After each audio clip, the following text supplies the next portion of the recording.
You are now tuned into Somewhere in the Middle with Soonie and Mo. Hey, hey, hey, hey.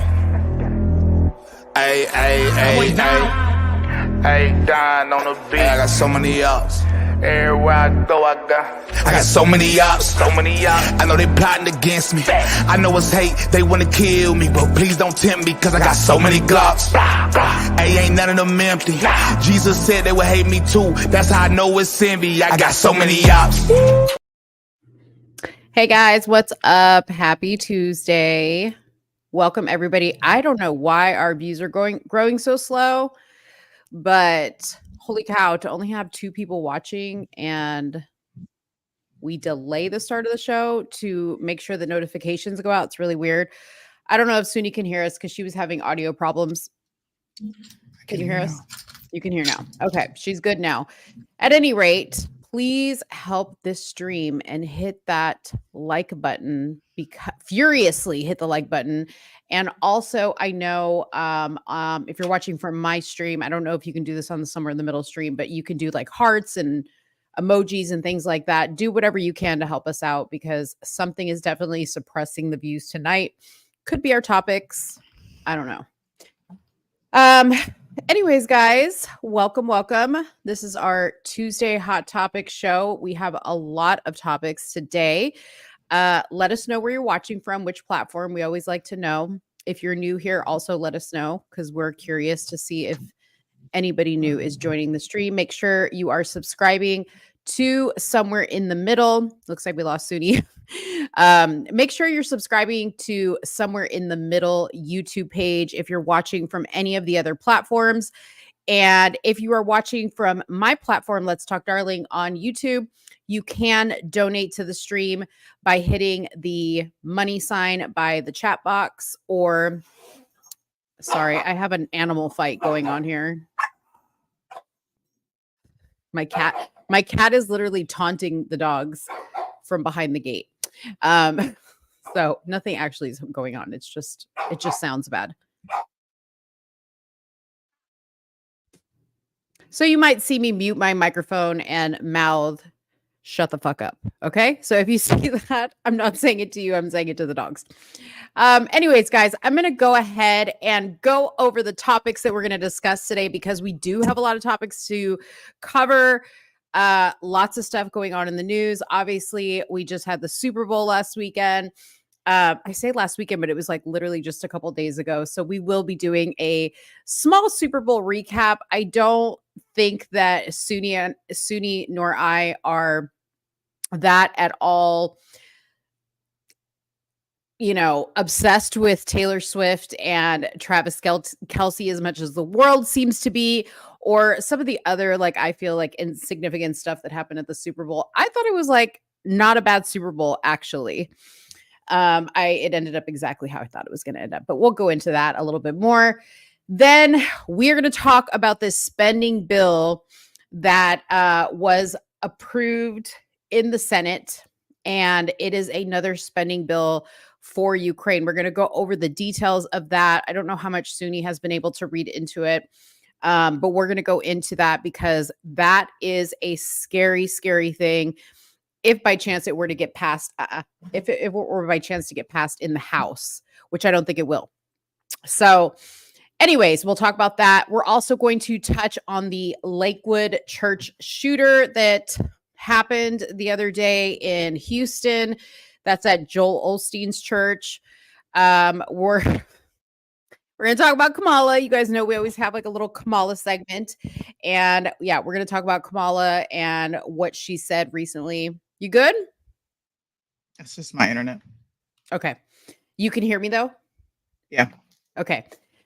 We're going to do a little just quick comment on what Kamala said about President Biden. We had touched on the fact that, cognitively, he's looking worse and worse by the day on the last show. And now Kamala has spoken on that. So we're going to talk about that. And then if you guys did not see the Black comedian David Lucas, I have to mention that he's Black because it's pertinent to the story. He told a joke that his audience did not like, and it was about George Floyd. And literally half the audience apparently walked out on the show. So we're going to play a clip from that. Hopefully we don't get, blocked even more just for playing that. And there was an elementary school that had a rather interesting emergency drill. I found it interesting. And, some people, the parents in particular, were not very happy with this drill and how the principal conducted it. And we're going to get some thoughts on that out because, as usual, I don't think that we have the same thoughts as everybody else does on this particular topic. And then I snuck a last minute topic in here because it just kind of happened. But the House has voted to impeach Department of Homeland Security Secretary Andrew Mayorkas. And is it Andrew? Anthony? I think it's Anthony. Alejandro. That's what it is. Mayorkas over the border crisis. So we'll give you guys an update on that. I am blown away at how slow the views are going up on this. Very strange. I don't know, man. You good? You good? You good, Soonie? You're like, I don't know. Yeah, my stuff's just not working the way it should. That's all. Okay. All right. You want me to take over while you figure it out? No, I'm good. I'm just pulling up topics. Okay. I guess let's talk about an easy one, the Super Bowl. What did you think about the Super Bowl? There was a lot happening that people were in an uproar about, from who won to, obviously An uproar about who won? Yeah, they were in uproar about who won because, of course, it's like, there's a script and everything's rigged and, blah, blah, blah, blah, blah. And then Travis Kelce and Taylor Swift and Ice Spice doing the devil horn thing, while she was dancing. The Usher performance, was it good? Was it bad? Usher hugging Alicia Keys, was that inappropriate? So there was a little uproar there. I thought it was a pretty tame show. I only heard about Usher and the whole interaction between Kelce and his coach. Everything else you just said, I have never heard of that. You didn't hear about any of it? She put up the devil horns. I've done that in pictures. Am I like a Satan worshiper now? Well, yeah. To me, it meant rock and roll. Pretty much.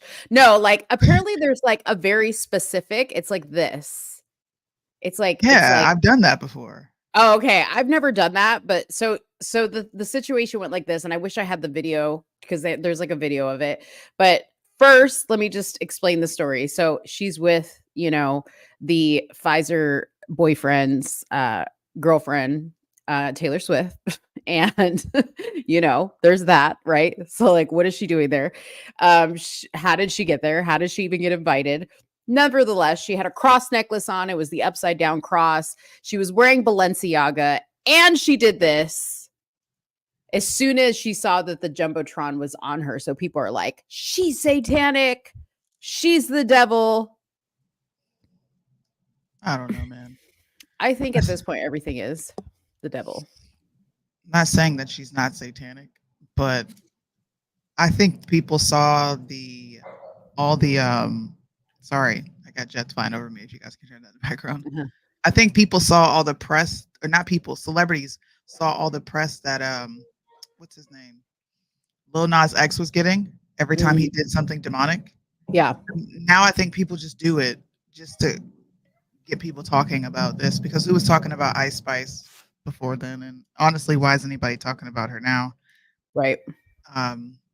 That's how I feel. I think I'm going to be very boring on this subject because I think it's dumb to even be talking about Taylor Swift or her relationship or anything like that. Mm-hmm. We have so many important things going on. It was a Super Bowl game.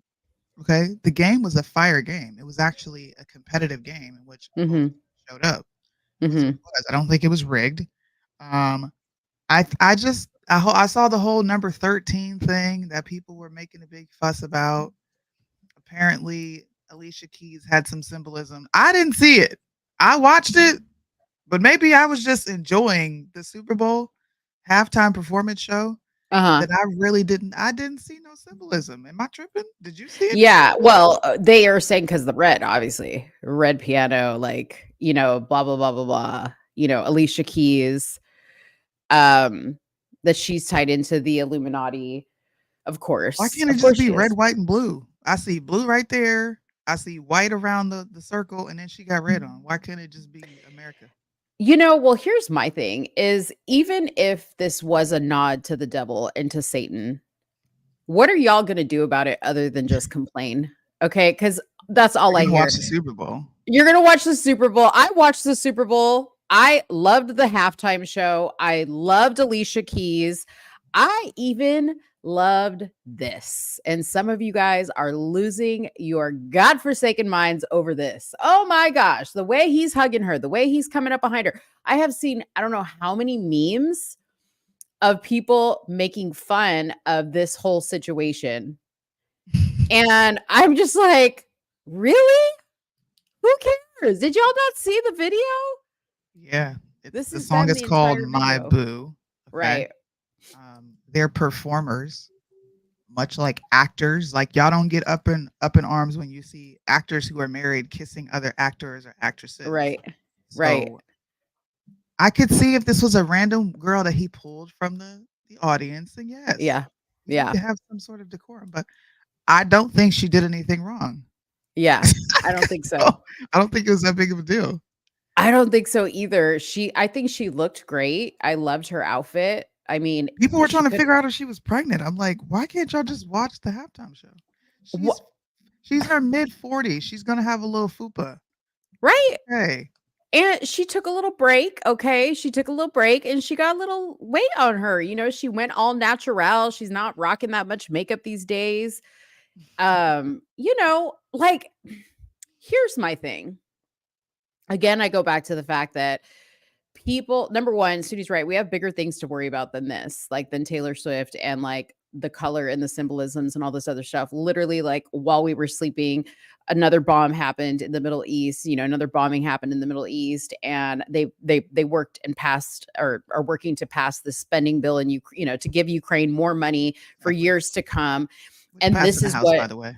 Don't yeah. forget. Oh, it did. Yes. Oh God. Oh gosh. Foreign aid Anyways, passed once again. well, there you go. Okay. Now we're fucked and we're going to explain to you why. But I mean, seriously, it's not a good thing. And I'm just over people just like getting obsessed over um insignificant things that I don't personally feel like matter. I gotta correct myself. It passed in the Senate.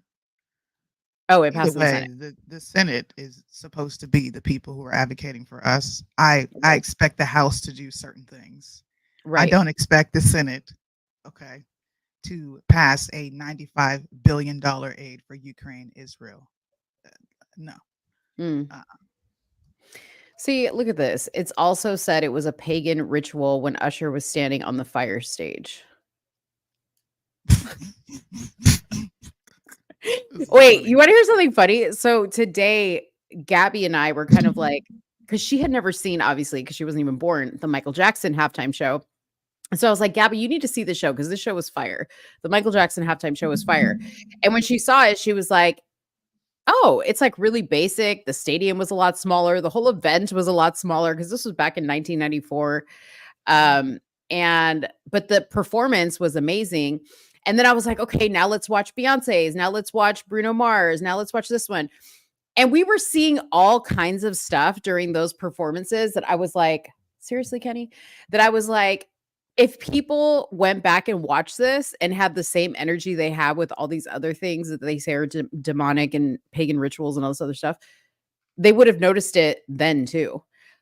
Like, there's so many things. And I don't know if they are or they aren't. Okay. Like, frankly, I don't care. Like, my life cannot be doom and gloom all the time where I'm just constantly over analyzing everything and the colors and the symbolisms and the shapes and the words. I just don't have the energy. I don't have the energy anymore for that, you know?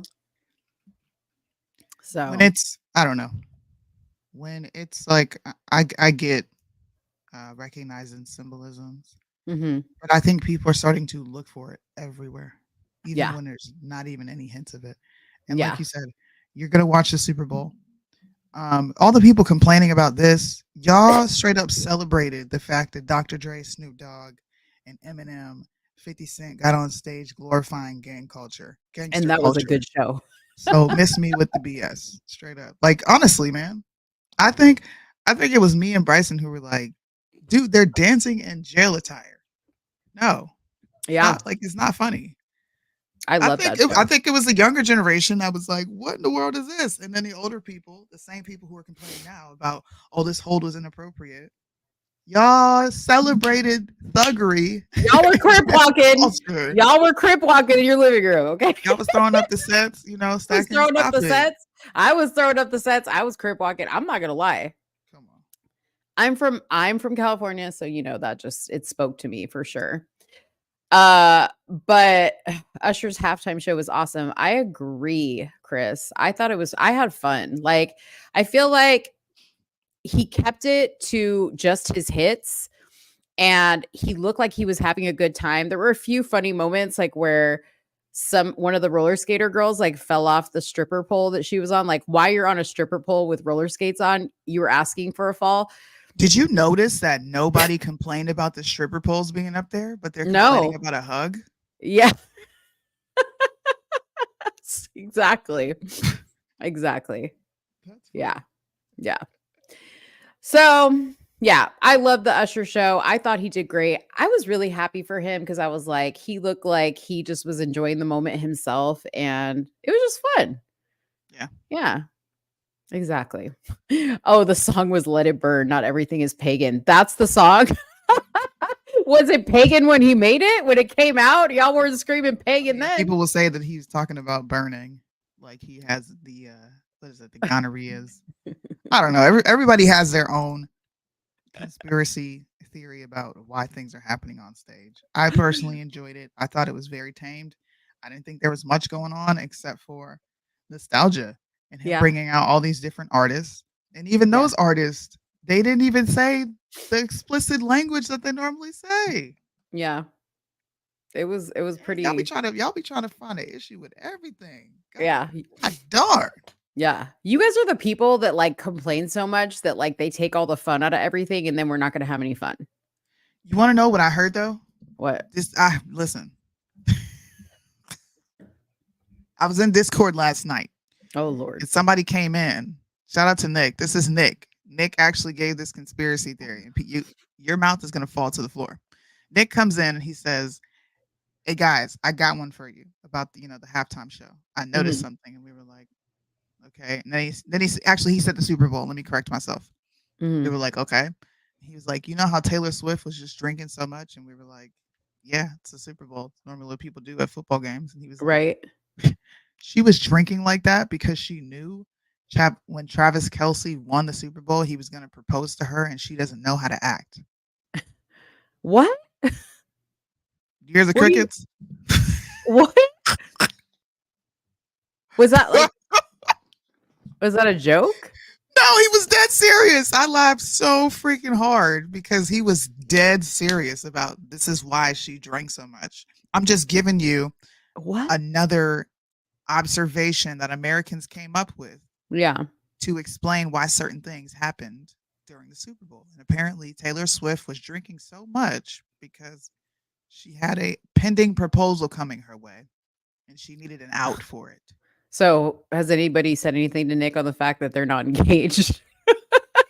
Hey. I think he misread the headline. Actually, Usher is the one that got married right after the Super Bowl to his longtime girlfriend. So I think you confused your stories there. No, I think the conspiracy theories are starting to rot through people's brains that they come up with any and everything. Shit. Bro, I cried. Yeah. Laughing at that ridiculous conspiracy. And he was serious. I laughed for 30 minutes, Mo. Like screaming, laughing. It was dead serious. Like, when you said that, I was like, am I missing something here? Well, Here is something else that I didn't get to see this actual commercial because I only stayed up until the halftime show and then I had to go to bed. But apparently Kanye paid for a Super Bowl commercial, and I'm about to play it for you because like this is real. Like I saw this and I was like, is this a joke? Like this is really like he really did have a Super Bowl. Like, did anybody see this? Apparently people did see this. So it really did hit the air. Like they didn't suppress it or anything like that. But he spent $7 million on the spot for the Super Bowl commercial, $0 on production, because what you're about to see is him doing the commercial from his car on his iPhone. And he had a return as of when I last looked at this was $20 million already. The reason why he had a return of $20 million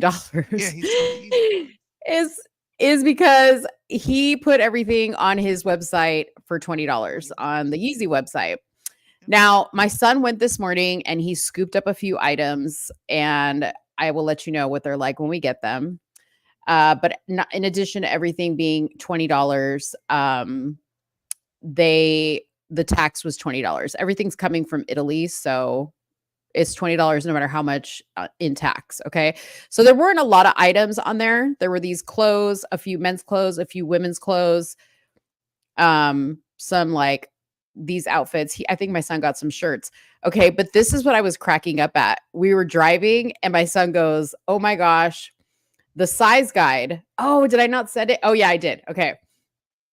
So when you look at the size guide, this is what it says. Brother is a size 11 and he's wearing a size 3. Okay. I was like, I've never seen a size guide say that. I always go to the size guide and usually it's like a chart and it's like, if you're this size, you should be about this size. This says brother is a size 11. He's wearing a size 3. Okay. So I was like, Evan, what size did you get? And Evan got a size 3. So I'll let you know how the quality is when we get it. But I thought that was quite interesting. But let's take a look at the commercial that aired at the Super Bowl. Hey y'all, this Yay, and it's my commercial. And since we spent all the money on the commercial spot, we actually didn't spend any money on the actual commercial. But the idea is I want you to go to Yeezy.com, YEEZY.com, and I'm gonna write it at the bottom of the screen. And I got some shoes, and that's it. That's it. That was the commercial. Did you see that? Is this the first time you're seeing this? Was that not the most ghettoest thing you've ever seen? But like so effective. That's it. He said, go to Yeezy.com. I don't know why he was talking like that, but he's like, go to Yeezy.com. He's got a grilling. Yeah, but he had this like weird tone to his voice, like a little kid. Well, he made 20 million, so I guess it worked, and it wasn't as ghetto and trashy as it seemed to be. Like, I want to be able to put a commercial up and say, hey, it's $20, go get this, and that's it. Yeah, exactly. To me, it's a W. He made 20 mil off of a ghetto commercial, just telling people to go to his website, Genius. buy something for $20. He called it we on some Steve Jobs Apple type shit. That's what he said. That's what he said. I was like, I ain't never seen Steve Jobs do nothing from his iPhone from his car with a grill in his mouth, but whatever. Yeah. Kanye is an acquired taste. I tell you that. Yeah. Yeah. He's an acquired taste. He really I is. did see that commercial. I didn't get to see the first half of Super Bowl commercials because AFN, which is military, it's Armed Forces Network. Mm-hmm. It's the military's cable, pretty much. They were cheap and didn't pay for the rights. Oh, that sucks. So we had to look at the first half. We had to look at corny ass AFN commercials telling you don't drink and drive. Do your training. Oh, Then we logged man. into our Prime and everybody got to see the Super Bowl commercials. But Super Bowl commercials weren't that good this year. They really weren't. They were not. They were. Weren't I that know good this you year. had one you wanted to talk about. I did. Am I going in and out, or can you guys hear me? No, I can hear you. Okay. I do have a Super Bowl commercial, and I'm actually going to show it real quick. Someone posted this. You saw this commercial, right? Hopefully everybody's seen the commercial. Somebody posted this and they said this is the only important commercial, like the only commercial that mattered. And I thought, what are we doing as American citizens? Like why are we picking up this ridiculous mantle of anti-Semitism being extremely prevalent in America and Jewish people are somehow under attack? But we didn't have the same energy towards the opposite side, which would be BLM. That to me, that they're the equivalent. I don't see any difference. I Yep. don't see how people are drawing a difference. I don't know. But here's a commercial. You guys tell me what you think. This will kind of segue into our next topic about the foreign aid, the bombing. Because I know that's why a lot of people came. They wanted to see me talk about this, and I can't go live on Instagram. So you better catch it now because I won't be talking about this again. You can't go live. No, I can't go live until 2 days from now. Oh. Mom, we're gonna be late. Hi, Mr. Tony. Mom, what's that? Nothing. Just get in the car. Let's go. Who did that? Come on. Right now. In. Get in. Right now. Let's go. Did you paint it or something? Move it. Seatbelt on. Right now. Put your seatbelt on. What?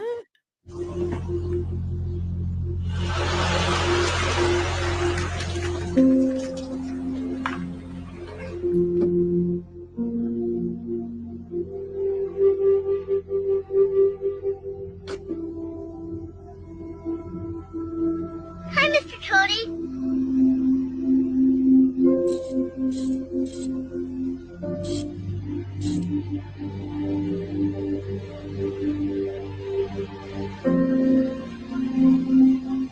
What does that say? Oh, sorry. Oh, Mom, we're gonna be late. Hi, Mr. Tony. It says 1 in 4 Jewish people experience anti-Semitism in America. You know, but the reason I called it propaganda, because I know some people are going to get in their feelings, are going to get sensitive, is because this is just like saying 1 in 4 Black people experience police brutality or experience some sort of racial interaction with the white police officer. That somehow means he hates this Black person, right? And we call a lot of that into question because that means we're indicting every single police officer in America to somehow have some sort of like implicit bias against Black men in America. So what they do is they compare how likely you are to experience this thing in America, right? And they take from the sample size that they have, and then they put these likelihoods out there. That's one of the reasons why I don't like using per capita and I like using raw numbers. Some people will argue that per capita is raw numbers per person.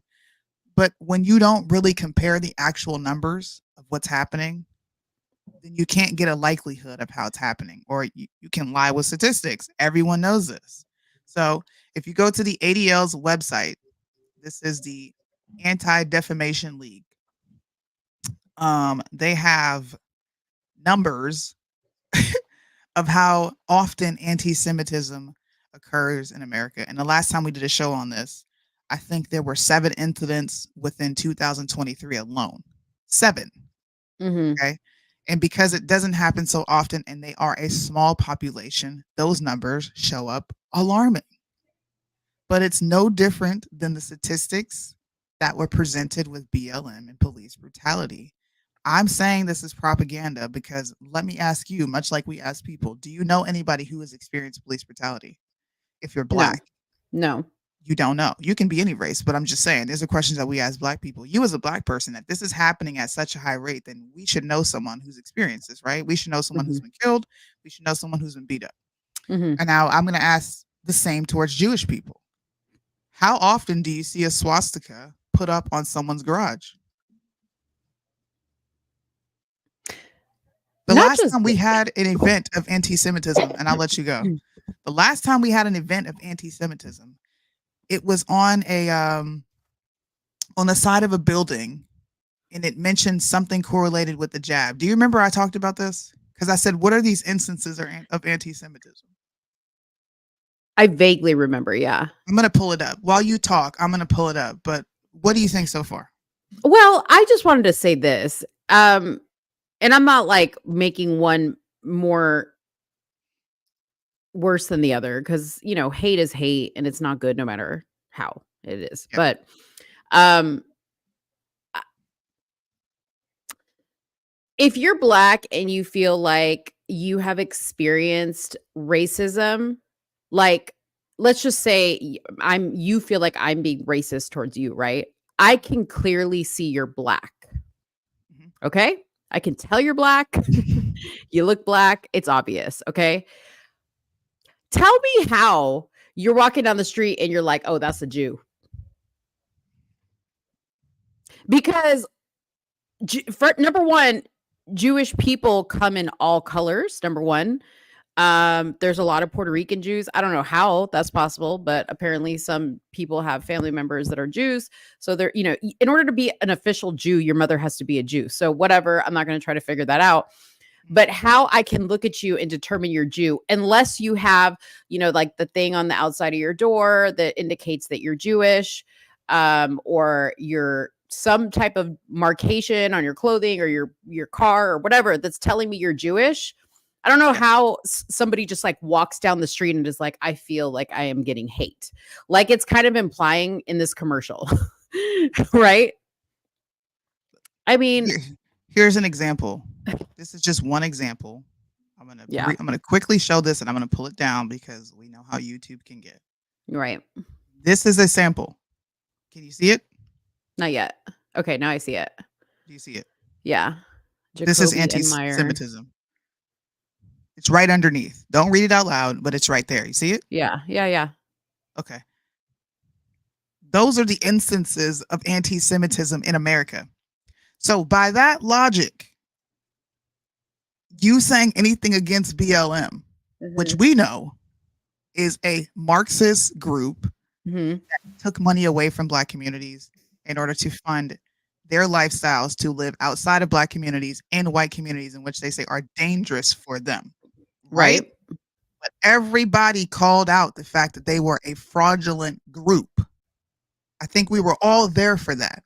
But we can't call out a fraudulent faction of these people, not all of them, that is they are causing chaos and havoc in this country with their ridiculous race baiting propaganda. You can't do that or else you're anti-Semitic. Right. Yeah.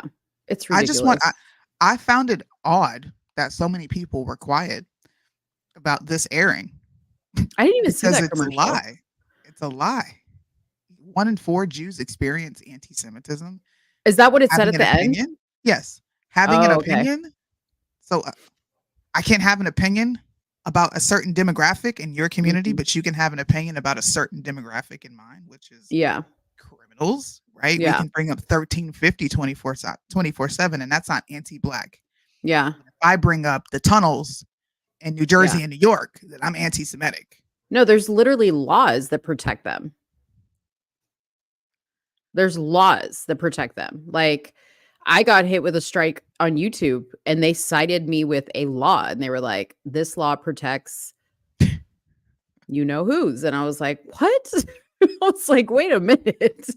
The comment section, we need you guys to get active. This is how the show works. Something is going on. Do you guys find this odd? It really bothers me how quiet people get when it comes to this discussion. It does. Because if we were up here talking about BLM and their mostly peaceful protests, there would be so many people commenting about how dangerous they are, how violent they are. I'll be honest, like as much as we have opinions about things, hey, I love Jews. I wish I was a Jew sometimes. Like they seem to have a great life. Everybody's a doctor. You know what I mean? There's mad money in the they get umpteen days and the holidays. There's lots of benefits to being a Jew. So, there's no hate going on here. This is just opinions, but yeah, we want to know your opinion, but you're right. Like, people tend to get kind of silent on this, but it's funny. Like, they don't get silent when you talk about Black people. Like, that people got all kinds of opinions on that. No. And I'm not saying that these people, look, I don't think people are racist. I think that you are afraid to voice an opinion about this specific demographic. And I think it's a very irrational fear. Yeah. A lot of these topics that we have centered around race and who's the problem in this country and who's not the problem. Yeah. It's fueling so much hatred, so much division. We can talk about the problems, but when you try to smack a face on one and then not want to talk about the face of the other and come up with excuses here and there and everywhere, it creates this divide, and it really strengthens negative stereotypes that do not depict the majority of law-abiding citizens in this country, whether you're white, Black, Jewish, Mexican, migrant, whatever you are. Yeah. I agree with you. I agree. I wish we could talk in depth about this. I really do. I do. Yeah. I do. But we can't. So we won't. Yeah, but I did want to talk about another Super Bowl ad. It's a commercial that was called the He Gets Us campaign. Oh God, they're back. Yes, and one of the casting agencies that I work for here in Dallas, they're actually the ones behind this ad, the Super Bowl ad. And it's gone pretty viral, and it's gotten a lot of controversy. So the He Gets Us campaign is a campaign that says it wants to help everyone rediscover the love story of Jesus. I'm going to play the commercial in a second. They organized 2 ad spots during the game Sunday, a 60-second ad called Foot Washing and a 15-second ad called Who Is My Neighbor? So I want to play this commercial for the people because I want to know what you think. Where the frick did it go? Come on. See, it's plotting on me now. It is plotting on me. Hold on. Let me pull it right back up. YouTube. I had it all queued up. Have you I remember this last year, right? Yeah. I was the one who was like, this is when David J. Harris, dude, this is wash, rinse, repeat. When he was crying. Harris got on live crying, having a fake praise and worship session, saying all Americans need this. And then you get to the website and they're super ambiguous about where God falls on homosexuality. You're leading people to hell, bro. Yeah. Come on. Yeah. Red Pill says she rebukes that ad with the blood of Jesus. All right. All right. Here is the commercial for those of you guys that did not see it. A lot of comments were saying that this is AI generated. There actually were real people in this ad. And like the AI generation was based off of real people. The reason why I know that is because some of my friends were actually a part of this commercial. So I'm going to play it for you guys real quick. I think it's a minute long.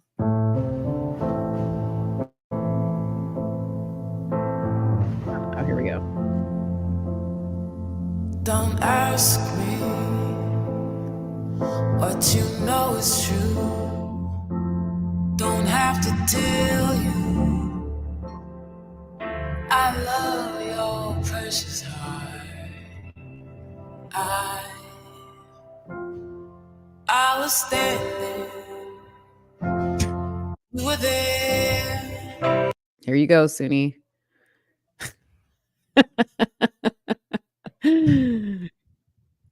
They double dipped on this one. Two worlds collided, and they could never tear us apart. This one took me out. Why? This one took me out, okay? This is a priest washing clearly a gay man's feet. Now, you know dang well, okay? What's up, Chelly? You know dang well.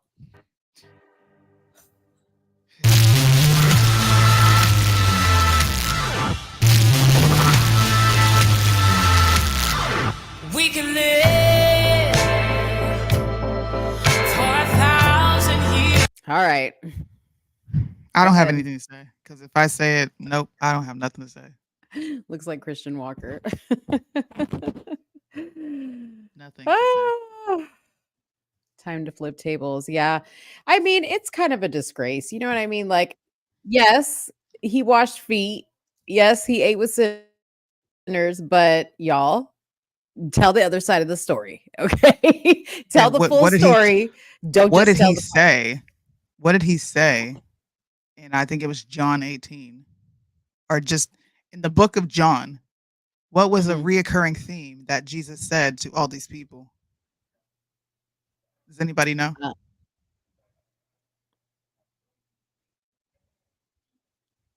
Look out for wolves in sheep's clothing. No. It's not what he said, Mo. I want to see if people in the comment section say something first. Repent. He said, "Go and sin no more." Oh, okay. He didn't like. I don't have nothing to say. That's it. We're gonna leave it there. Thank you, Elizabeth. Go and sin no more. That's it. It's that simple, bro. I'm not judging no one's sin. Okay, everybody has their vice, but we were told to go and sin no more after we have turned to Christ, especially after baptism. You are supposed to be washed, and you're supposed to come up with a clean heart and a new mind. Yeah. And the Holy Spirit can't dwell in anything unclean. These are things in the Bible. I didn't say it. God did. So I have a problem with commercials like that. But when Christians get upset, we are deemed as hateful. So I'm gonna shut my mouth. Yeah. You know, I think there were a lot of obviously there were a lot of propaganda commercials that were going on.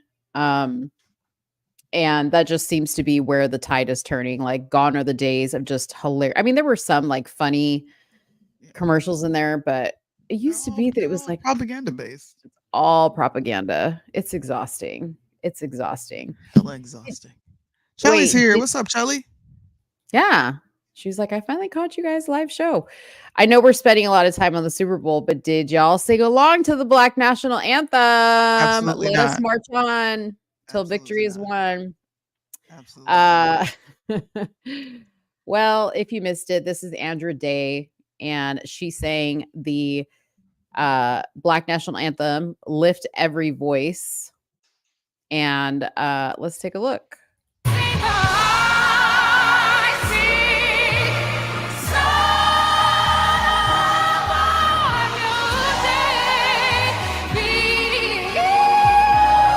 The fuck? Let us march on till victory. Oh, Dude, sounds horrible. First of all, the black people back here are acting hella disrespectful. Nobody knows the words to this song. Not one person. Mo was on the lookout. Horrible. Who? I don't think she sounds horrible. Bruh. No, I don't think she sounds horrible, but Mo. This dancing, the background dancers. Play this clip, please. She sounds.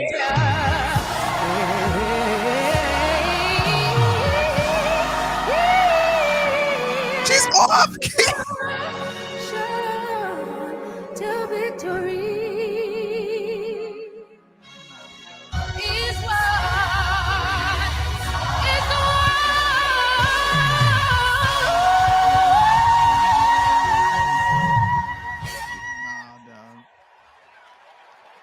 I don't think she's. They was gonna have somebody sing it. They should have got Jasmine Sullivan.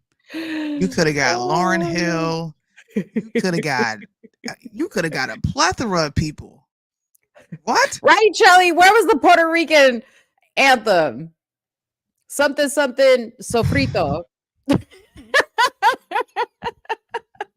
Suavemente, bésame. That's our Puerto Rican anthem. Oh, man. Yeah. That was horrific. It was. It was pretty funny. It was pretty funny.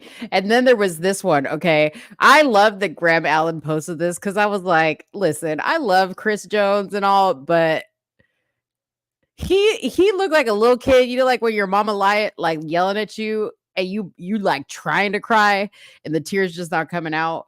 So you do this. We watched words so gallantly stream. You see, he's like, he blinked. He blinked, so the tears came out. He blinked, so the tears came out. Reba. Good one, Chris. Why they do the national anthem like this? And here's our favorite girl. Oh Lord. This is we Carrie don't Lake. care what you do and don't stand for. Carrie Lake. Please we don't care. What I think is funny about this is I don't even think this picture is from the Super Bowl. No, it's from last year. It's from last year. Yeah, that's what I thought. And she's like, I'm still not standing for this divisive garbage. One nation, one anthem. Prove it. Oh man. Anyways. Oh man. Yeah. Here's another funny one that I bookmarked. Oh wait, I'm trying to click on the video over here. Look at that. Until you do right by me, San Francisco. That's Colin. He's cursing y'all. Horrible.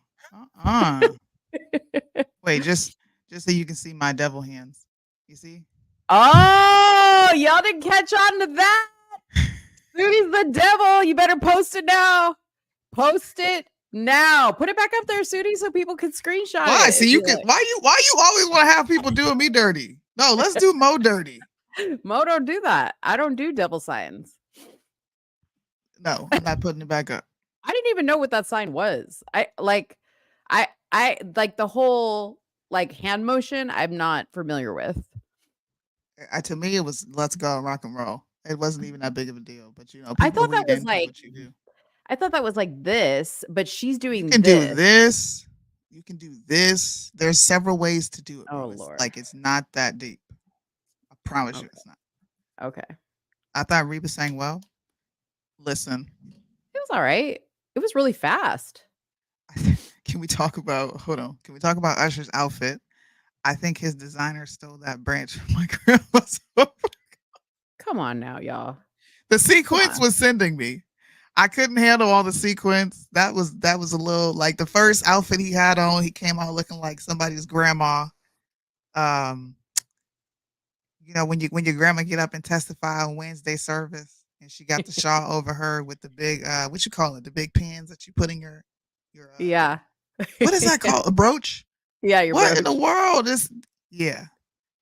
I didn't think there was anything wrong with this outfit. Of course you don't. It was Dolce & Gabbana and, a beautiful beaded shirt, which actually he took up so you could see his muscles and his arms because it was like a short sleeve shirt when it started.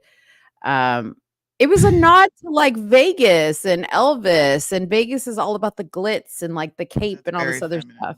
Yeah, but that's what it was about. That was the inspo. I'm sorry. Thank you, Christine. He looked like a whole fruitcake. Oh Lord. I was feeling this outfit. He's Usher, okay? He's Usher. He could do no wrong. I don't care. Well, I won't say I don't care, but he can't do no wrong. Where's the Cat Williams clip? What did he say? You have an unhealthy relationship with people who don't. What did he say? What did he say? I gotta find that clip. Come on. I liked him skating. I did like him skating. I liked that part. I liked when he came out looking like a superhero with the blue and black. But everything else, that I didn't like it. Shout out to my girl. Performance was great. Shout out to my girl Heather really quick. She's one of my Colorado bitches. We traveled together. Heather. Why does your shirt have abs on it? Alicia is my girl, but her top was a little too tight. Yeah, she had her fupa showing. People were making fun of her, saying that she looked a little pregnant. I think she looks great. What is it? Y'all listen? Why are you so nice for no reason? No, because listen, I think she looks great. Y'all be judging and y'all fupas be fupa-ing, okay, over there. I don't got one. Whatever. No, I'm not talking about you. I'm talking about y'all be judging with your fupas over there.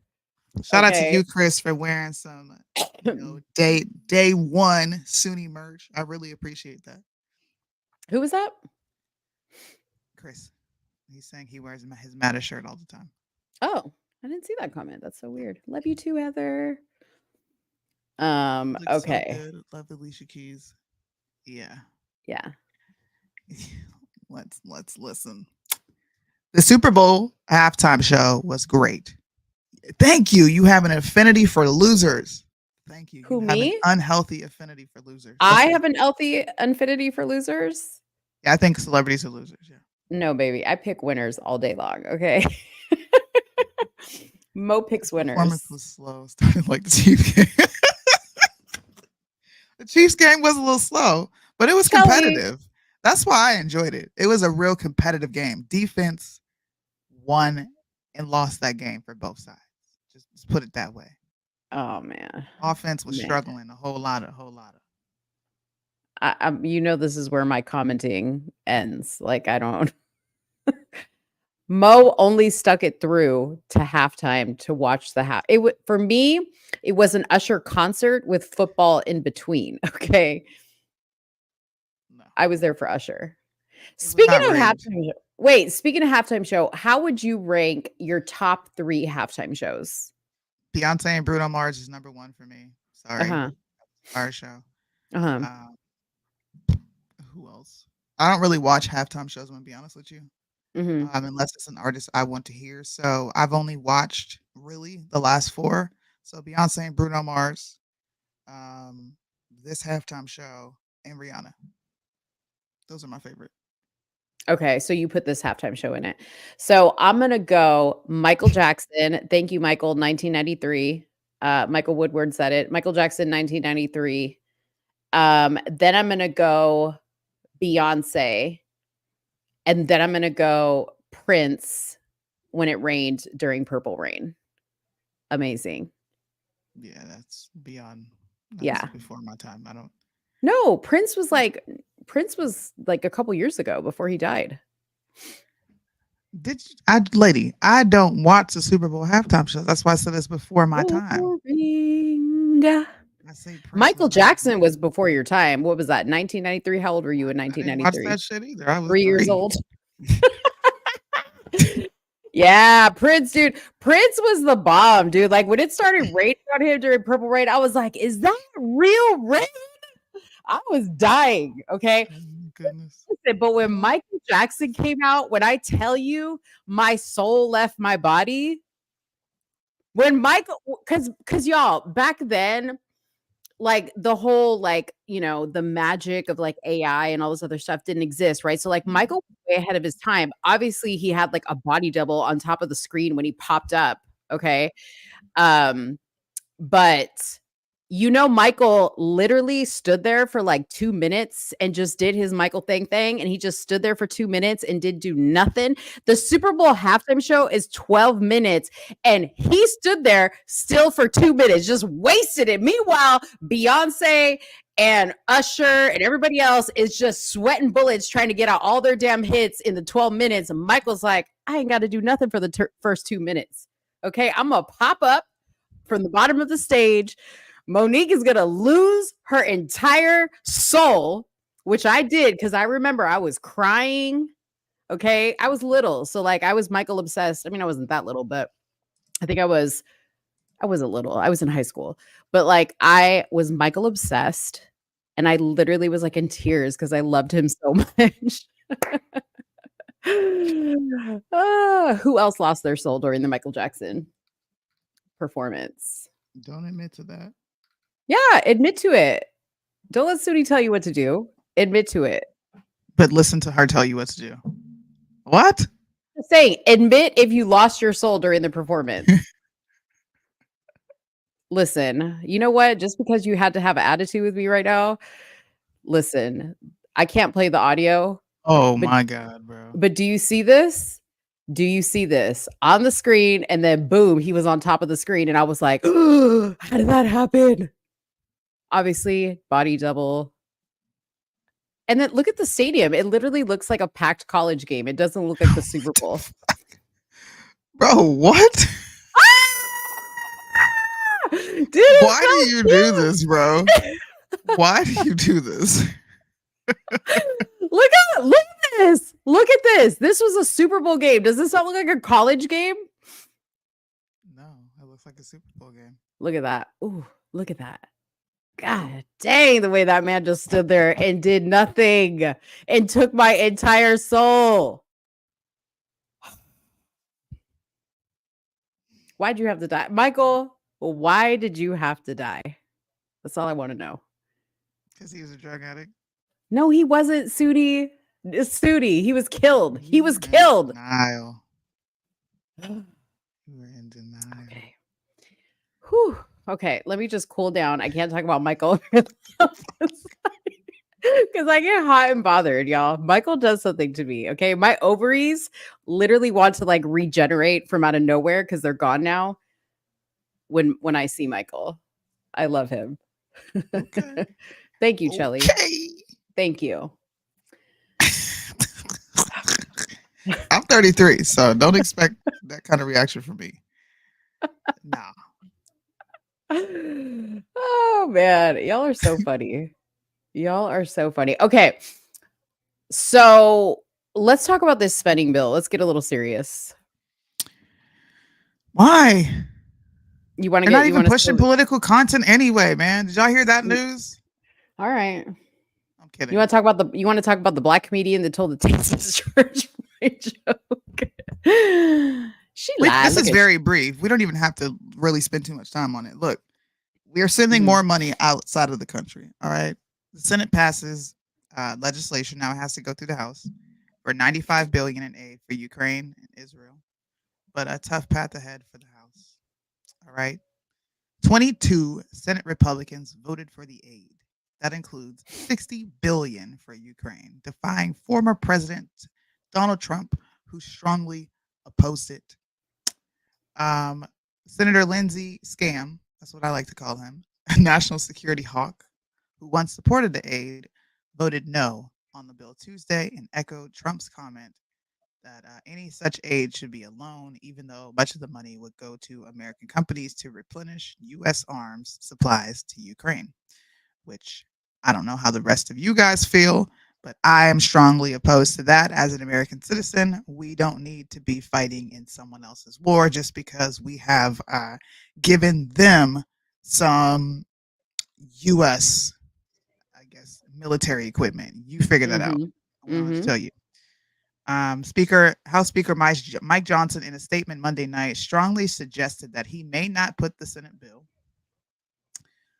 on the floor for debate or a vote because it does not address the southern border. Notice that this is a reoccurring theme with this sitting Congress.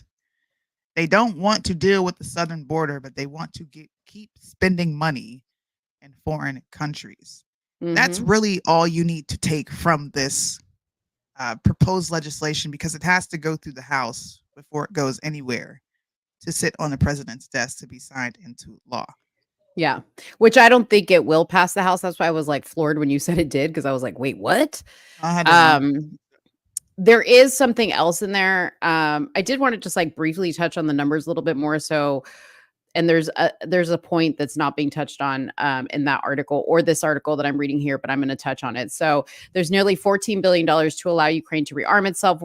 There's $15 billion for support services such as military training, $8 billion that will go to help Ukraine government continue basic operation with prohibition on money going towards pensions, $1.6 billion to help Ukraine's private sector. There is $14.1 billion will go to support Israel and the U.S. military operations in the region. $4 billion will go to boost Israel's air defense, with another $1.2 billion for Iron Beam, a laser weapon system designed to intercept and destroy missiles. $2.5 billion to support U.S. military operations in that region. $9.2 billion in humanitarian assistance to provide food, water, shelter, and medical care to civilians in Gaza and the West Bank. Ukraine and others caught in war zones around the world. Also, China is included. They didn't leave them out. 8 billion to them will go to support key partners in the Indo-Pacific and deter aggressions by Chinese government. Also included is 1.9 billion to replenish US weapons, 3.3 billion to build more US made submarines in support of security partnership with Australia and the United Kingdom, and 400 million for a grant program that will help nonprofits and places of worship make security enhancements and protect them from hate crimes. Great segue into our next topic. But what is not mentioned in here, but it is mentioned in the bill, is that there is a clause in this bill that basically states that even if a new president comes in, okay, everything, if voted by the House and this becomes signed, sealed, and delivered, will not be able to be changed by the next administration. So they basically have to continue to give this money as this bill lays it out. So if Trump comes into office, I think they know that he's going to pull back money from Ukraine. They're putting a clause in there that is not going to allow him to do that. I don't know if that is something that is constitutional, but that's what it is. Can y'all please vote locally? All right. Mm-hmm. I'm begging you. Please vote locally and make sure you send the proper people to DC. Because the folks who are in DC right now, all they're doing is lining their pockets, funding wars while ignoring the fact that they're funding these wars, funding rebel groups, and then funding the victims of the rebel group. Pretending like, you know what? Let me shut up. We just need to vote the right people in office.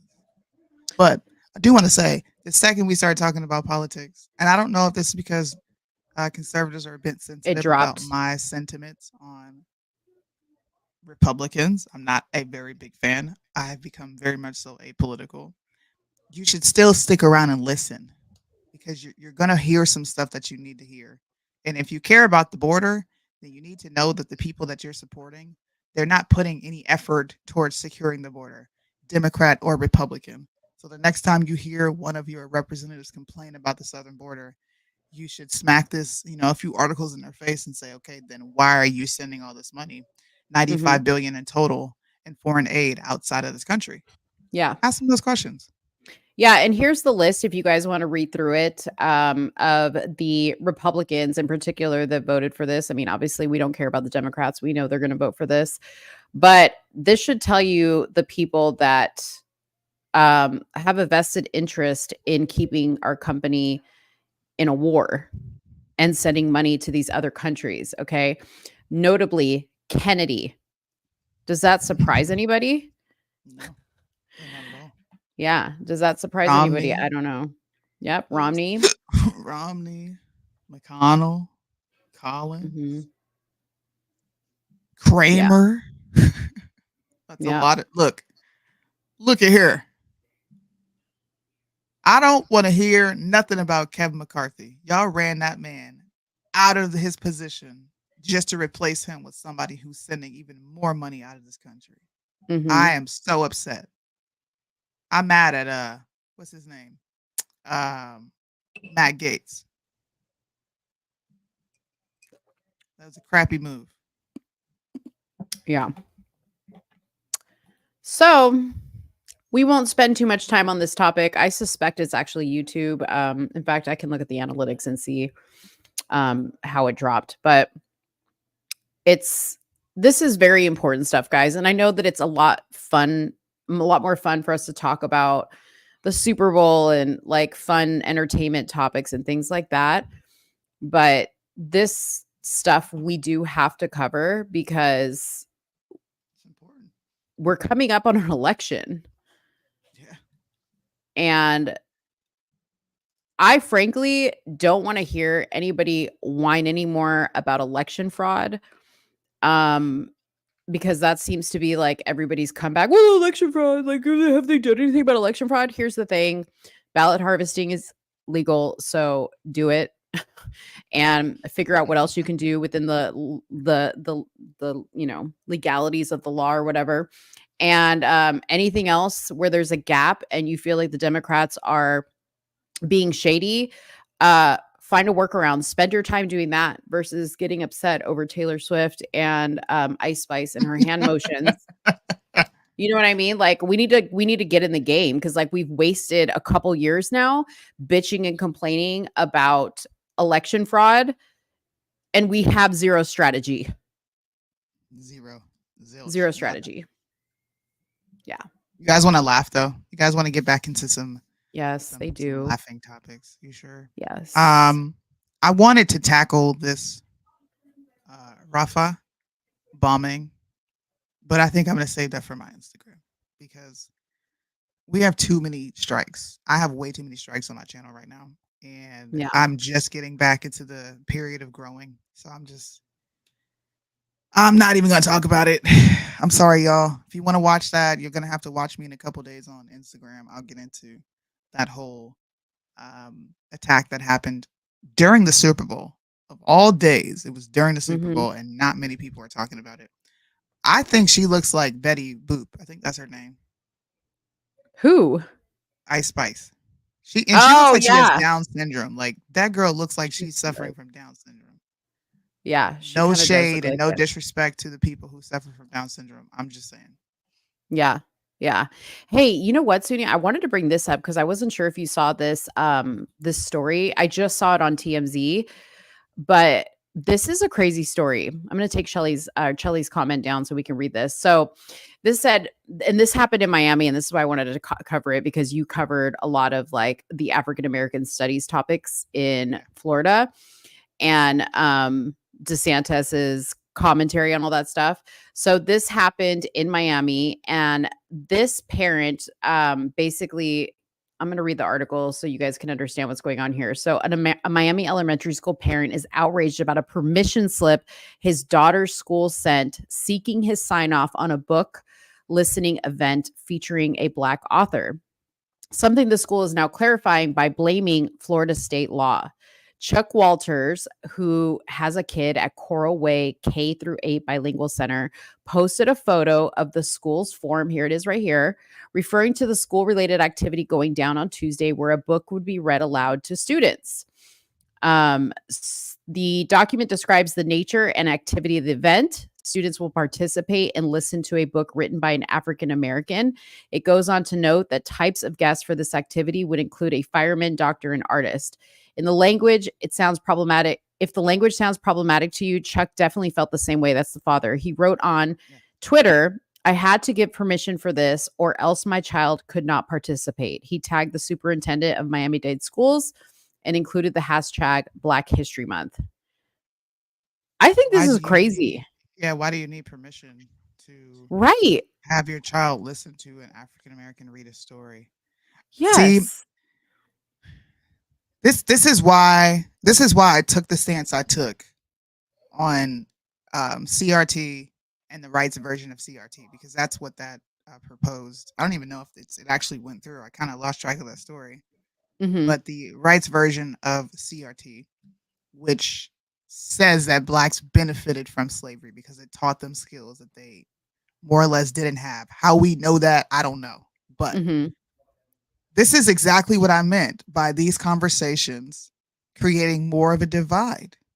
Why do they need a permission slip to listen to a Black person read them a book, but they don't need permission slips to learn about gender ideology? And we're fighting about that. Yeah.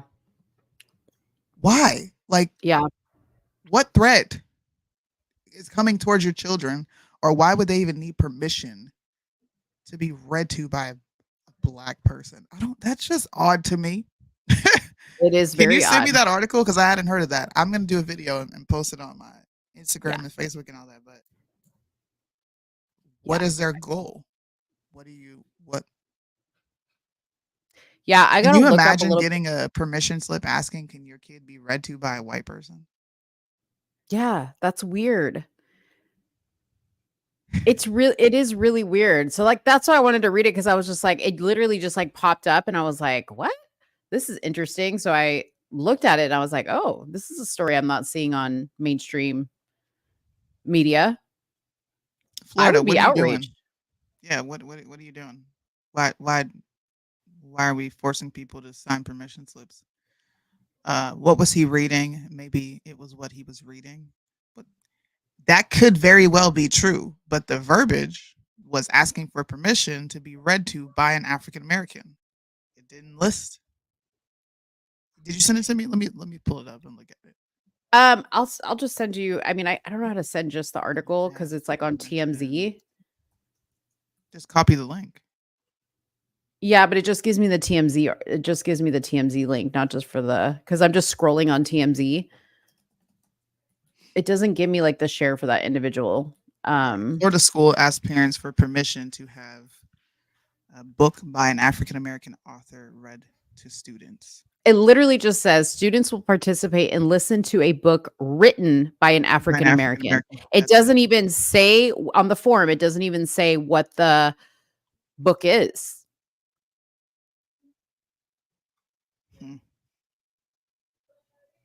Yeah. It doesn't really go into what the book is either. No. So I don't know. I don't know. I would be interested in finding out what the book is, which is what I'm going to spend time doing because you just piqued my interest on something. Mm-hmm. The next thing I'll say is Florida better require permission slips for students to read books by Caucasian people in America, or else you're singling out a group of people based on what? The bias of CRT, which you were also proposing different versions of revisionist history as far as American history goes. Y'all got to be consistent on something. Yeah. Because that's a little nutty. It is a little nutty. And I'm going to play, let me play this this clip that's in the article because Red Pill asked if the school has responded. I think this is the superintendent speaking. I'm sure that most of you have recently learned and heard of the rancor and the cacophony around the request for parents to complete a form to participate in related activities, related events. And my concern is that it appears that that request has extended to instruction. It has been amplified as a discourse because it most recently had been requested as a part of Black History Month activities. I've had an opportunity to read at length State Board Rule 68-10.085 relative to field trips, extracurricular activities, and other supplemental programs and activities.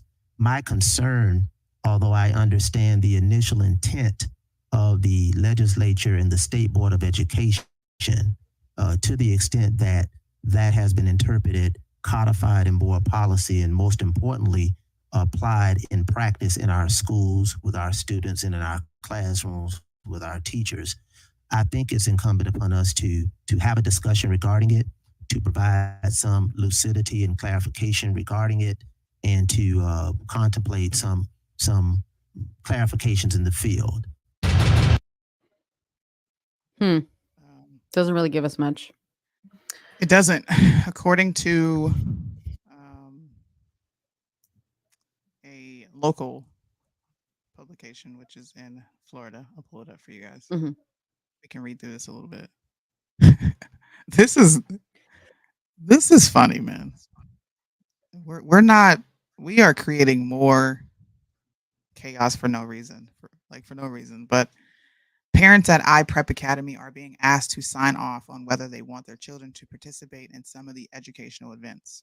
I was shocked, said a parent by the name of Jill Peeling, who said that she thought she may have misunderstood the document. I'm concerned as a citizen. The permission form is asking parents if they want their kids to participate in. I don't know if you guys can see this, but no, it's tiny. Is it bigger now? Yeah, that's good. All right, close this out. So they're asking for kids to participate in Class and school-wide presentations showcasing the achievements and recognizing the rich and diverse traditions, history, and innumerable contributions of the Black communities. I don't see why we need permission for that. But Miami-Dade School Board member Steve Gallen said it all has to do with getting parental consent when individuals come on campus. This is a policy that is an But extension of that's a not new what it state board said. rule. That's not what it read, no. It's a policy that was just enacted last year in November, an extension of the Parental Bill of Rights. We have to follow the law. We have to implement the rules that are adopted by the School Board of Education. We cannot throw the baby out with the bathwater. We have to square some obligations for academic freedom. Listen, if they are going to do this across the board, and have parents sign permission slips for everything so that they know what their kids are being involved in, I'm all for it. I am all for it. That's awesome. But the permission slip reads, can you give your child permission to be read to from a novel that's written by a Black person? That is once again indicting an entire population with this woke ideology that we don't all believe in. Why do they need permission to listen to me? Now, if the book has the woke ideology in it and the person is going to be presenting some of that narrative, then sure. Yeah. Are you okay with your kid listening to this? But that's not what the permission slip read. Okay, so yeah, and I keep going back to that because I was like, well, could it be because so much of that curriculum was like very heavy in the LGBTQ like sexual stuff that but again, we go back to what the permission slip said, and it didn't say that. Like it didn't even reference the book, so the parent could go, well, what book is being read? Not that it's by an African American author, but what is in the book, so I can review the book before you read it. According I could to understand them, that. Are they going to do the same thing for a Palestinian author, a Jewish author, a white author, whatever author, American Indian author? Yeah.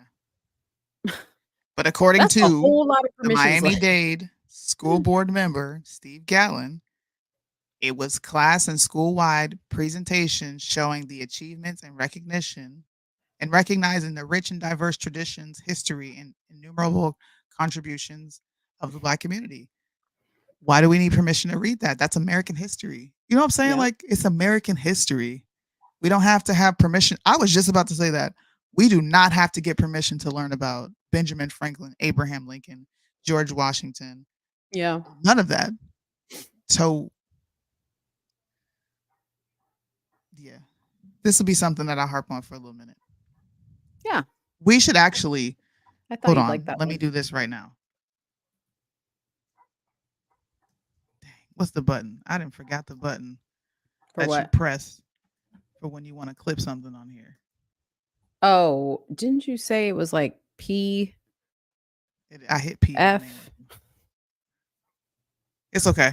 I'm just I marked it down. It's an hour and 10 minutes in. I'm going to send that to you so that we remember to clip that and post this because I want to see what people think. I really do. Okay. All right. Conservatives are loud about a whole lot, but they seem to be quiet on the stuff that's just like, huh? Why do we need permission for this? Yeah, it's odd. I thought it was odd for sure. Another story that I thought was interesting, kind of along these lines, and I thought I had pulled up the story. I have the Instagram post. But a California elementary school teacher, my understanding is actually she's the principal, but she's currently on administrative leave after she conducted an unauthorized active shooter drill that has reportedly traumatized students, teachers, and parents. Funny enough, this is in California, a very woke state. They didn't have to get permission for this to happen. According to KTLA News, Nina Denson, principal of Washington Elementary School in San Gabriel, California, decided to hold an active shooter drill at her school to get the children prepared in case of emergency. Though her thoughts may have been in the right place, the drill took a dark turn very quickly. During the drill, Denson was reportedly walking around the school, fake shooting at children, mimicking a gun with her finger. Pew, pew, pew. She was also reportedly banging on windows to give a more realistic effect. Denson also reportedly told a student, boom, you're dead. One parent, Jennifer Chavez, says her son is traumatized. He was really upset, she said. Her son, by the way, is in first grade. The one shocking surprise thing he said as a 6-year-old was, I'm just glad none of my friends actually died. After the drill, Denson announced to the school that 7 kids were dead. Can you imagine the trauma these children potentially could go through just thinking, oh my God, my friend was killed, or I was shot. My principal told me I died, said Anna Bustamante, a parent. At a young age, these children this is very upsetting for these children. The district announced that Denson's drill was unauthorized, so she acted alone, and she would be placed on administrative leave. Despite this, parents say they don't want Denison back at all, saying that she has lost the trust of the community. What do you guys think about this?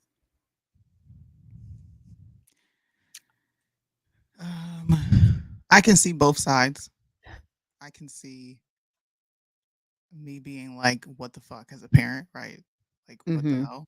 But I would also be kind of happy that there is someone who is teaching these kids what to expect, because boom, you're dead is what actually happens in these school shooter events. And plus, we're starting to see an uptick in a lot of these mass shooting incidents. So and we're going to keep seeing it because they don't really want to secure school campuses. Uvalde is a prime example. What they proposed after Uvalde, you guys can look this up, was a huge database of potential suggestions that you can implement at the school, but nothing physical, nothing tangible. So it was more just like, here's some ideas, you can pull from this, but we don't want to have metal detectors because somehow that's going to, I don't know, mess with the minds of children. To me, that sounds like security. We don't really want to force parents to authenticate themselves coming in. I think students and parents should have IDs, period. Yeah. I have to have an ID to get on base. I have to present my ID, and they look at the ID to make sure that my name lines up with who I'm taking out of school. Yeah. Now, they don't always pull my ID because they're used to seeing me come there, but what's wrong with that? I get how it can affect a kid. I do understand that. They're children. They don't understand things like we do, but it's also incumbent upon us as parents to say, well, this is why you're learning this. This is why your principal took these drastic measures. Instead of coddling them, they live in a completely different world than we all lived in. Yeah. I'll say this. I think the execution, no pun intended, of how she went about doing this, right? Like not informing the parents, not really like getting together with the school to kind of like devise an actual proper plan, was not the best way to go about it. However, I am 100% down with the pew, pew, pew and the you're dead and boom, boom, boom. 7 of your friends. And this is why. And I get that these are babies. Okay. But you guys, this is in California. I guarantee you more than half of these parents are quite all right and are marching on the streets saying, I don't care that my kid is 2 years old. If he doesn't feel like his dick belongs on his body, he can chop it off. Okay. But this is too traumatizing. Miss me with that. Okay. We live in an age where at a young age, kids are just exposed to a whole lot. And I'm sorry, a fire drill, okay, is totally different from an active shooter situation. Okay. The alarm is ringing and there's a fire and we have to organize and get out of the building. Okay. In an active shooter situation, you don't know what the enemy is doing. And it is freaking traumatic. And your kids might be the age that they are when this shit goes down, and they need to know that this situation is unlike any other situation, and it's going to be scary and it's going to be crazy. This is the world we live in today. Yep. So I may have surprised some of y'all with my take on this, but all I'm going to say is the principal should have made, and I guess she's the principal, right? This is her call. But I think she should have said to parents, hey, I want to have a discussion with the kids and let them know this is pretend. Okay, this is we're going to pretend like this is really happening, but it's not really happening. But we have to do it this way so you guys understand how scary this can be. Yeah. You know? I agree. When I was little, my mom used to be like, if you lie to me, the kukui is going to come out from underneath your bed and he's going to kill you. And I was like, what? Yeah. Hey, man. As long as, look, all y'all had to do was send home the permission slip like Florida's doing to ask if your child could participate in this drill. Yeah. And be done with it. Yeah. But look, some parents are just so soft with their kids, man. Like, some parents don't like the teachers correcting them. Mm-hmm. I have to sit back like, the teacher's like, hey, I just said be quiet. You better sit down. You're not listening to my directions. We're like, yes, stop creating entitled children. Yeah. Sit your butt down. Hey. We live in a scary world. Okay, go ahead. We really do live in a scary world. And you're going to see how freaking scary it is. All right. Bro, I'm not even going to tell you what this is. Close your eyes and open them up in 2 seconds. Okay. And listen. All right. Everybody listen. Get rid of all the crime in America overnight. Just like that. And people ask how, Attorney Crump, change the definition of crime. Of course. I knew it was Crump. Define what conduct is going to be made criminal. You can predict who the criminal is going to be. It sounds like we're criminal, though. Yeah. Our existence is criminal. But they made the laws. They make the law to criminalize our culture. To fit us. Black culture. Mm-hmm. I mean, and so when I think of Eric Garner, I always think of stuff like that. Lucy cigarettes. I did nothing. We sitting here the whole time. I'm not business. What are you talking about? You watch me do what? Who got some cigarette to? Don't touch me. Not touch me. Guy lost his life. Yeah. And then George Floyd was trying to buy cigarettes and so forth. So you have to think about the profile. With the counterfeit 20. Come up with the profilers for pretextual reasons. And it happens every day, y'all. They will come and say, you can't wear baggy pants. Right. Make that a crime. Right. You can't have milk cartons in your yard. Right. Make that a crime. Right. What? Why am I closing my eyes? We need to change the definition because I wanted to listen. We need to change the definition of crime, y'all, and that will bring crime down. According to Benjamin Crump. Of course. This is how they're going to get rid of crime, by redefining what crime means. Yeah. What? Like we did with fat. Like we did with racism, and it just made racism reappear even more. So right. If you're going to label the logic, if you are going to label milk cartons being in the front yard, do you not think that crime is going to increase if you're labeling these little small, minute things a crime? What George Floyd did was a crime. He used a counterfeit 20 while being high out of his mind, driving, endangering people on the road. What are you talking about? Eric Gardner was selling Lucy's. You can't do that. That is a crime. The definition of crime. Guys, let's look at the definition of crime, because Benjamin Crump, all you're doing is reinforcing the fact that people think we already suffer from low IQs. They do. Crime literally means an act committed in violation of law where the consequence of conviction by a court is punishment, especially where the punishment is a serious one, such as imprisonment. Crime, unlawful activity. Crime, a serious offense, especially in violation of morality.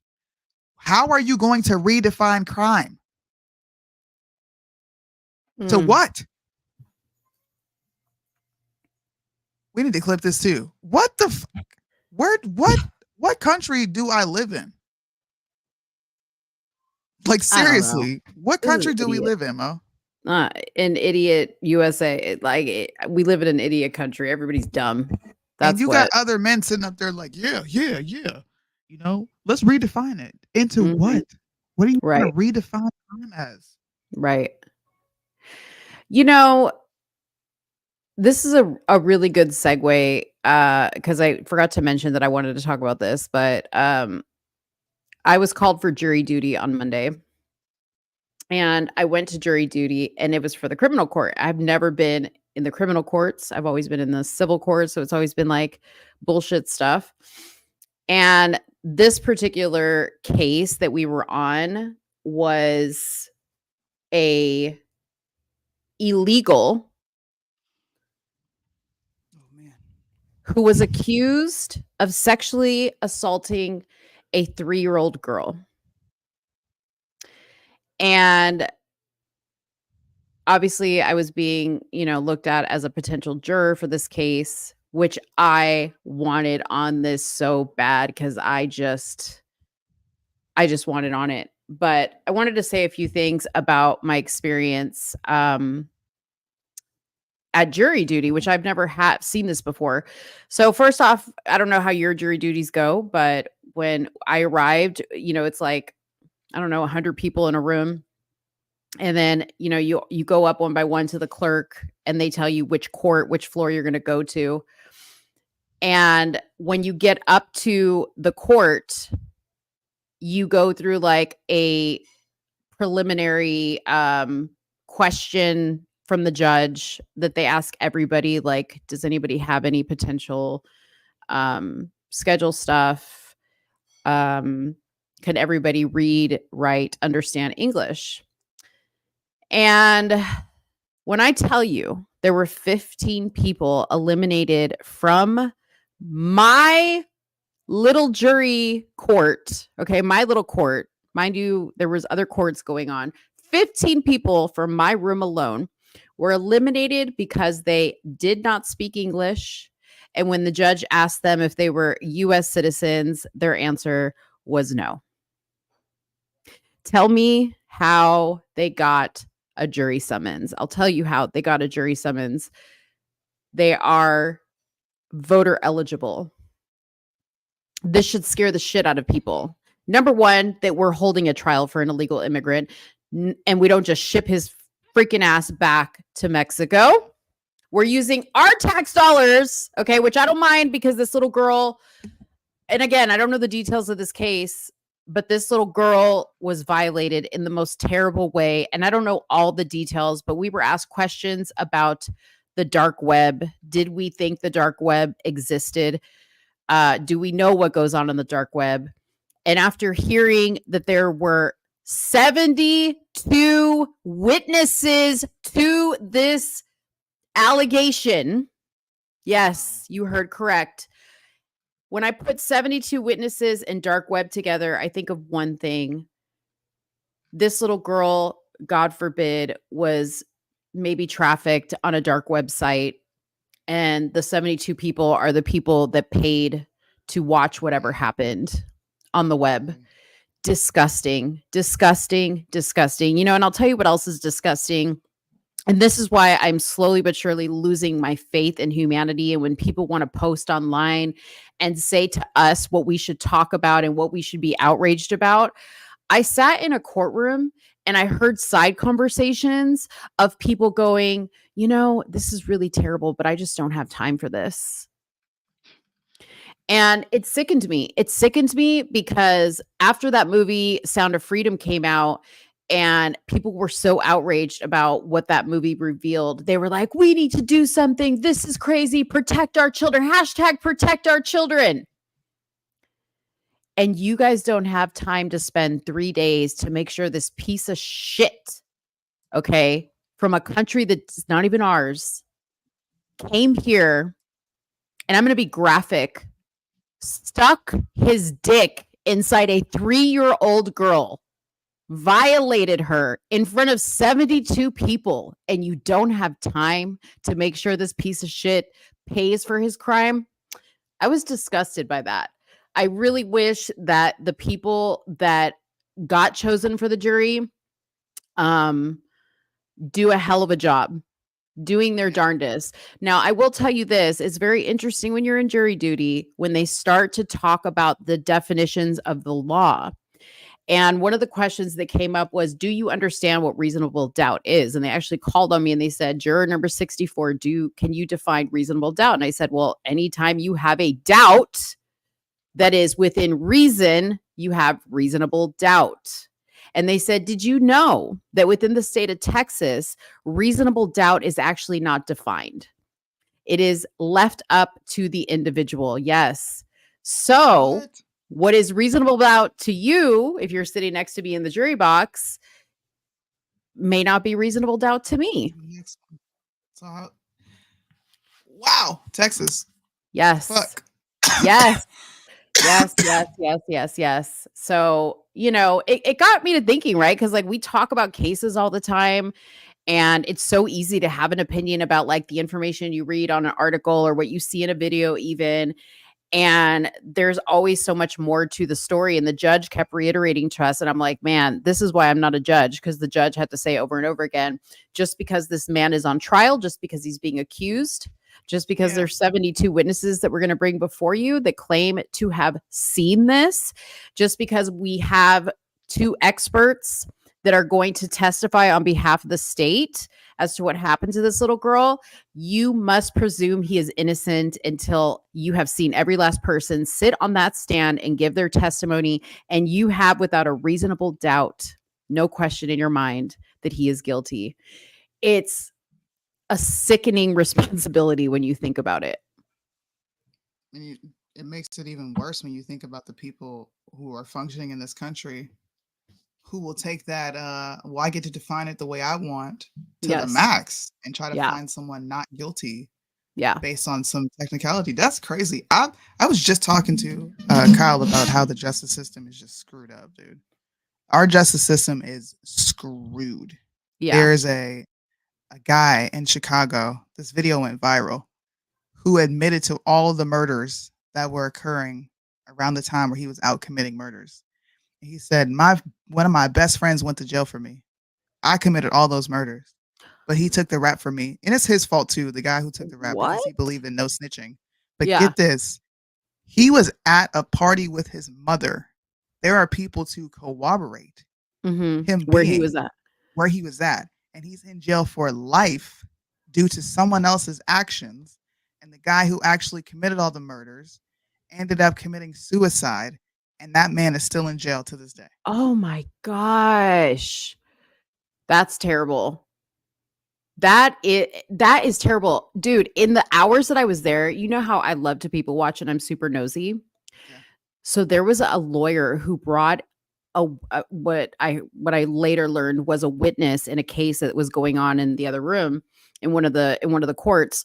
She brought the witness out, and I could hear her telling the witness, she was like, I usually don't talk to witnesses, but my understanding is you want to change your testimony. And so she's like, can you tell me exactly what it is that you want to change?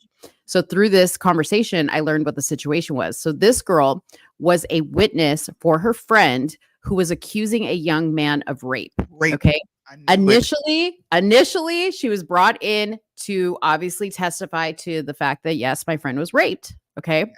I hear her telling the lawyer, who is the lawyer of the girl who was raped, because the lawyer's freaking out because she's losing her witness. Okay. Yes. She's telling the lawyer, that's not what happened. She wanted me to come here and say that, but I can't do it. Like, I got scared when the judge started saying, like, if I lie, I could be put in jail and blah, blah, blah, blah, blah. And so the lawyer's like, okay, what happened? And she's like, I heard her say to him, why don't you want to have sex with me? And he was like, I just don't. And then she said something to the effect of, but you started to put your hand on my stomach and down my pants, and then you stopped. And he's like, yeah. He's like, I don't want to do this. And so the lawyer said, well, what do you think that means? And she says, I think that she's mad that he didn't want to sleep with her. Exactly. That's what the fuck it means. Ooh, child. I was like, Lord, this is juicy. But I was like, I'm literally hearing this happen right in front of my face. And we talk about this all the time. Yeah. about how women false accuse. So don't think for a second that somebody won't go on a stand and lie for you. Lie for you and get away with it, because a lot of essay cases, when there's no evidence, when you wait to report it, it's hearsay. It's what someone is saying happened, and then you use other witnesses to corroborate the story. Yeah. All those people could be lying. Yeah. Which clearly is what happened here, and clearly is what's happening in the case that I just told you about.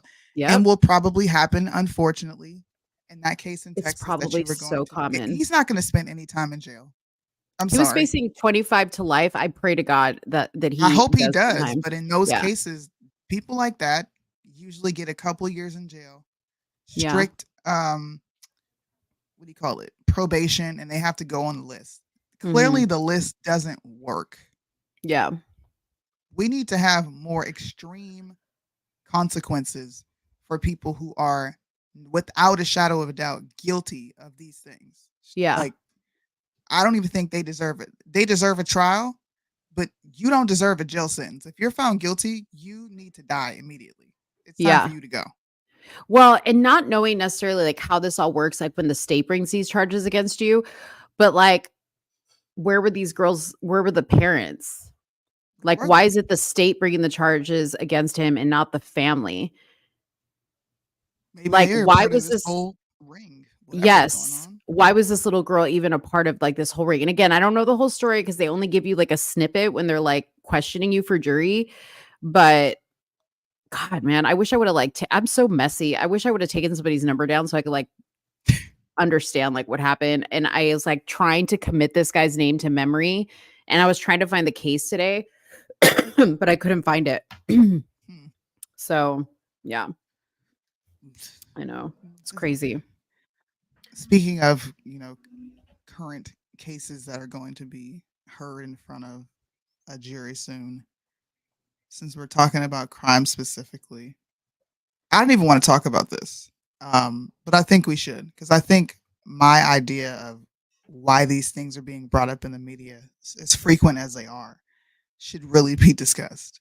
There is a transgender who walked into the church, which belongs to what is his name? Joe Osteen. And were people killed? I can't remember. Sorry, forgive me, guys. I don't have all the facts to the case, but let me read about the case and then you can go into it. So it says suspect Genesee Yvonne Moreno, accompanied by her 7-year-old boy, was armed with an AR style rifle. Houston police are still searching for a motive. Said that they have discovered a history of mental health challenges for the suspect and anti-Semitic writings. A 36-year-old woman identified as the name I gave you entered the church around 2 p.m. Sunday after breaching a west side entrance. After opening fire with her AR, she exchanged gunfire with 2 off-duty officers at the scene and was shot and killed. A 7-year-old boy, who police said was her son, was shot and critically injured. How sad.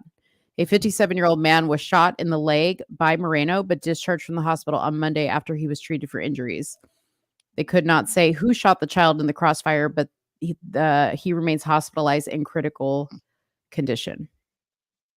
And she did have a Palestine sticker on her buttstock of her rifle. How convenient. Look, that's why I want to talk about this. What happened is sad, okay? We repeat the same thing every time that there's a mass shooting. I don't want to get redundant. It's sad. These people, no, they should not have weapons, but they also have a right to weapons unless they have been deemed mentally unstable. Me personally, I think anybody who is going under the identity of trans, non-binary, or any of the LGBTQ letters should be automatically deemed mentally unfit to own a weapon. That's my personal opinion. But I was talking to Mo, and I was like, you ever wonder why anytime there is a church shooting, 9 times out of 10 now, it's done by a transgender? Yep. You ever wonder why that is? I started to wonder. And in my head, I said, this is done intentionally. Because how many mass shootings, honestly, how many mass shootings do we have in a church, in a school, in a mall? Yeah. And I'm being serious, that don't make national news. I can give you several in the state of North Carolina that have happened that didn't make national news. That not even, they weren't on CNN, Fox News, any of that. Good night, Shelly. Good night, Shelly. But this case is being plastered and it's attached to churches. Here's my idea. They are trying to do all they can to make the church seem like such a detriment to these people's livelihoods, to the point where they're slowly but surely, they're already doing it, going to start trying to shut down churches because they're going to label us a hate group. I also said there are so many detransitioners coming out. You cannot miss them anymore. Every time I scroll on Instagram and YouTube now, I'm seeing a detransitioner come out and say, do not do this. They are struggling with thoughts of suicide. We know for a fact that these kids are wanting to suicide themselves because their brains allegedly don't align with their body and they're struggling. We're not helping them by helping them transition into something that they are not physically, that is doing more damage, right? So let's try to cover that up with these transgenders are shooting churches up with Free Palestine stickers on it because they can't stand how hateful Christians are, and we're a detriment to their existence. I know it sounds extreme right now. I know it sounds extreme, but why else would they constantly put churches and transgenders attached together on the news constantly, as if there aren't other mass shootings that happen in churches, schools, and malls that are occurring on a daily basis? Yeah. Not just that, but and I want to address Shirley's comment there that she was in a custody battle with the other side and they were Jews, because I have a little bit more to the story here that I was reading, and this is why I was laughing, because I was just like, isn't it also, and it's not like, when I say it's funny, it's like not ha ha ha funny, but like what a convenient situation. But like, isn't it funny that like whatever the trending topic of the moment is, like in this case, you know, Israel and Palestine. Oh, what a surprise. We have a shooter with a Palestine sticker and she's in a fight with her family and they're Jewish. Like, what are the freaking chances? What are the odds? What? Now that you bring that up, wow. What are the odds? Okay. The last school shooter, he was MAGA. Like, he wrote all this MAGA stuff, right? He didn't like these people and that people. And he was like, yeah, it's always very conveniently centered around the fact of whatever trending topic is of the moment. Let me read a little bit about this dispute. Okay. So apparently there was a familial dispute that had taken place between her ex-husband, and I thought she was tranny. So what are we doing calling her ex? Is she a he or a she? Is her husband gay? Like, what are we doing here? What's like, come on. Like, can we explain what's going on? Because now I'm like, really, this is like a Spanish novella. I'm super confused. Okay. Taking place between her ex-husband and ex-husband's family. And some of those individuals were Jewish. Why does that matter? I don't know. So we believe that might be where all of this stems from. Of course it does. Police also discussed Moreno's mental health history. She was placed under an emergency detention order by officers in 2016. A lot of good that did. And said she has a history of dealing with mental illness. Officials say Moreno acted alone and is not part of the larger group. They also confirm Moreno, a Hispanic female, has used multiple aliases, including some male, including the name Jeffrey Escalante, has her lawyer said, or somebody said, Hasid said, just hours after Moreno charged the west entrance door, armed with her. Okay, I'm not going to read that part. So yeah, a Hispanic. She's married to some Jews. They got in a fight, and she decided to go shoot up a church. Free Palestine just conveniently showed up. Yeah. Conveniently went to a church to express all your frustrations. Let's kill two narratives in one stone. Yeah. I didn't even know that part, but even still, like,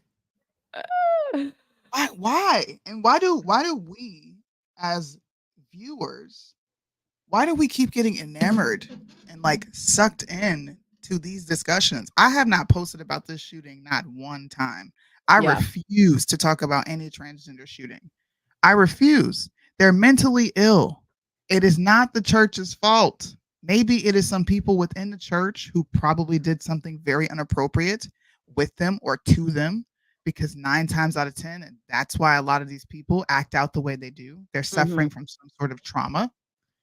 Okay, but that is still localized to that individual, and it has nothing to do with the church. Okay, but wait a minute. Let's just get on the conspiracy train all the freaking way. Okay, choo all aboard. Okay, Fine. Are we not going to talk about the fact that Houston is a gigantic city? Okay, she just happened to pick the mega church of the Joel Osteen. If you guys know Joel Osteen, okay, he is part of the Illuminati. If you didn't know, okay, he is bought and paid for by Hollywood. He is a fake. So you're telling me all the perfect storm happened. She got in a fight with a bunch of Jews. She slapped a Palestine sticker on her AR-15.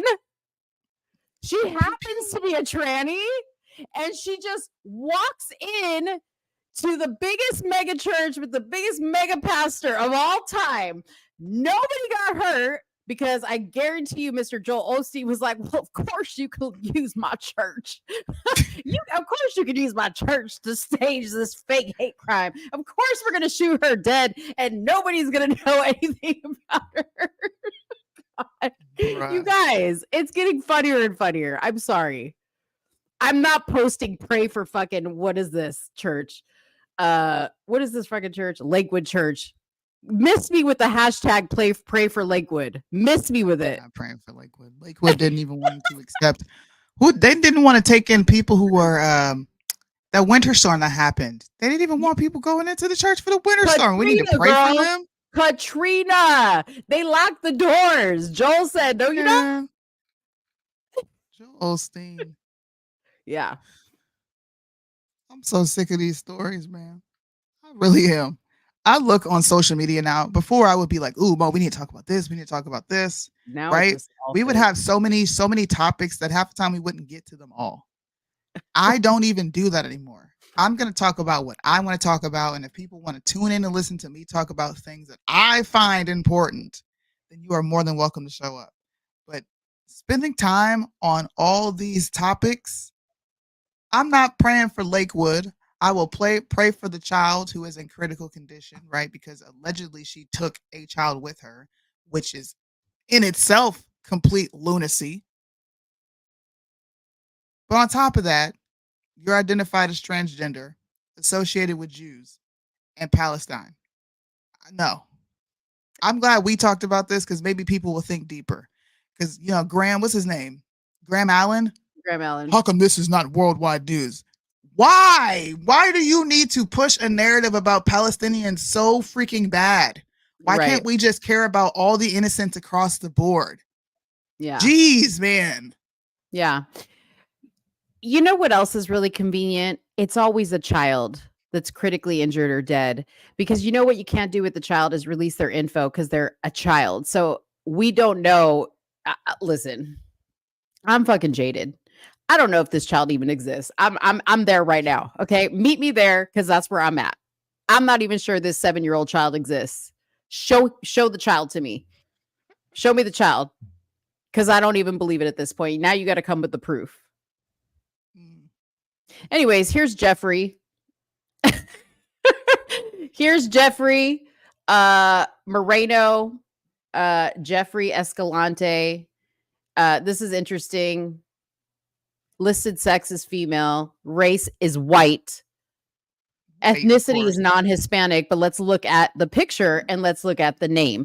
And this person was born in El Salvador. So tell me how all that fucking makes sense. White? Born in El Salvador. Hold on. Born in El Salvador. Not Hispanic. Female. This whole rap sheet's a lie. How am I going to believe there's a baby laid up in a bed with a shot leg? How am I going to believe it? Somebody did. Come on now. Cap. I call Cap on this whole damn thing. Stop the cap, y'all. Oh, God. I'm just saying. Did you hear about we have to what time is it? I'm on time constraint these days. Okay. I got 7 minutes left in me. Let's have the latter part of the show, I think we should have fun. There's 26 people here. They're enjoying the topics that we're having. Don't pray for Lakewood Church, no. but pray for the child. And I agree with you, Red Pill. Mental illness is real, and we need to take mental illness in this country serious. Yeah. I think that's what we're suffering from. That's what we're suffering from the most. Forget racism, forget politics. People are mentally ill. Yeah, and that's a lack of spirit, of spiritual grounding. I think. I agree.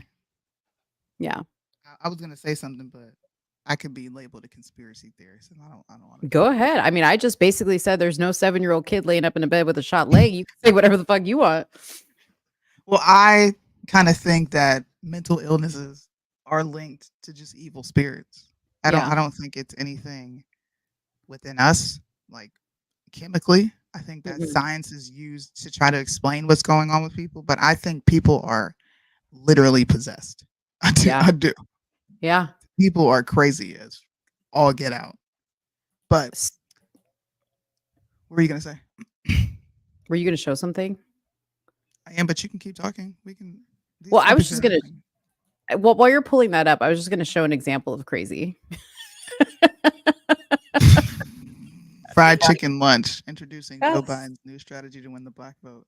So Joe Biden is that cookout? Joe Biden stopped by a black home real quick.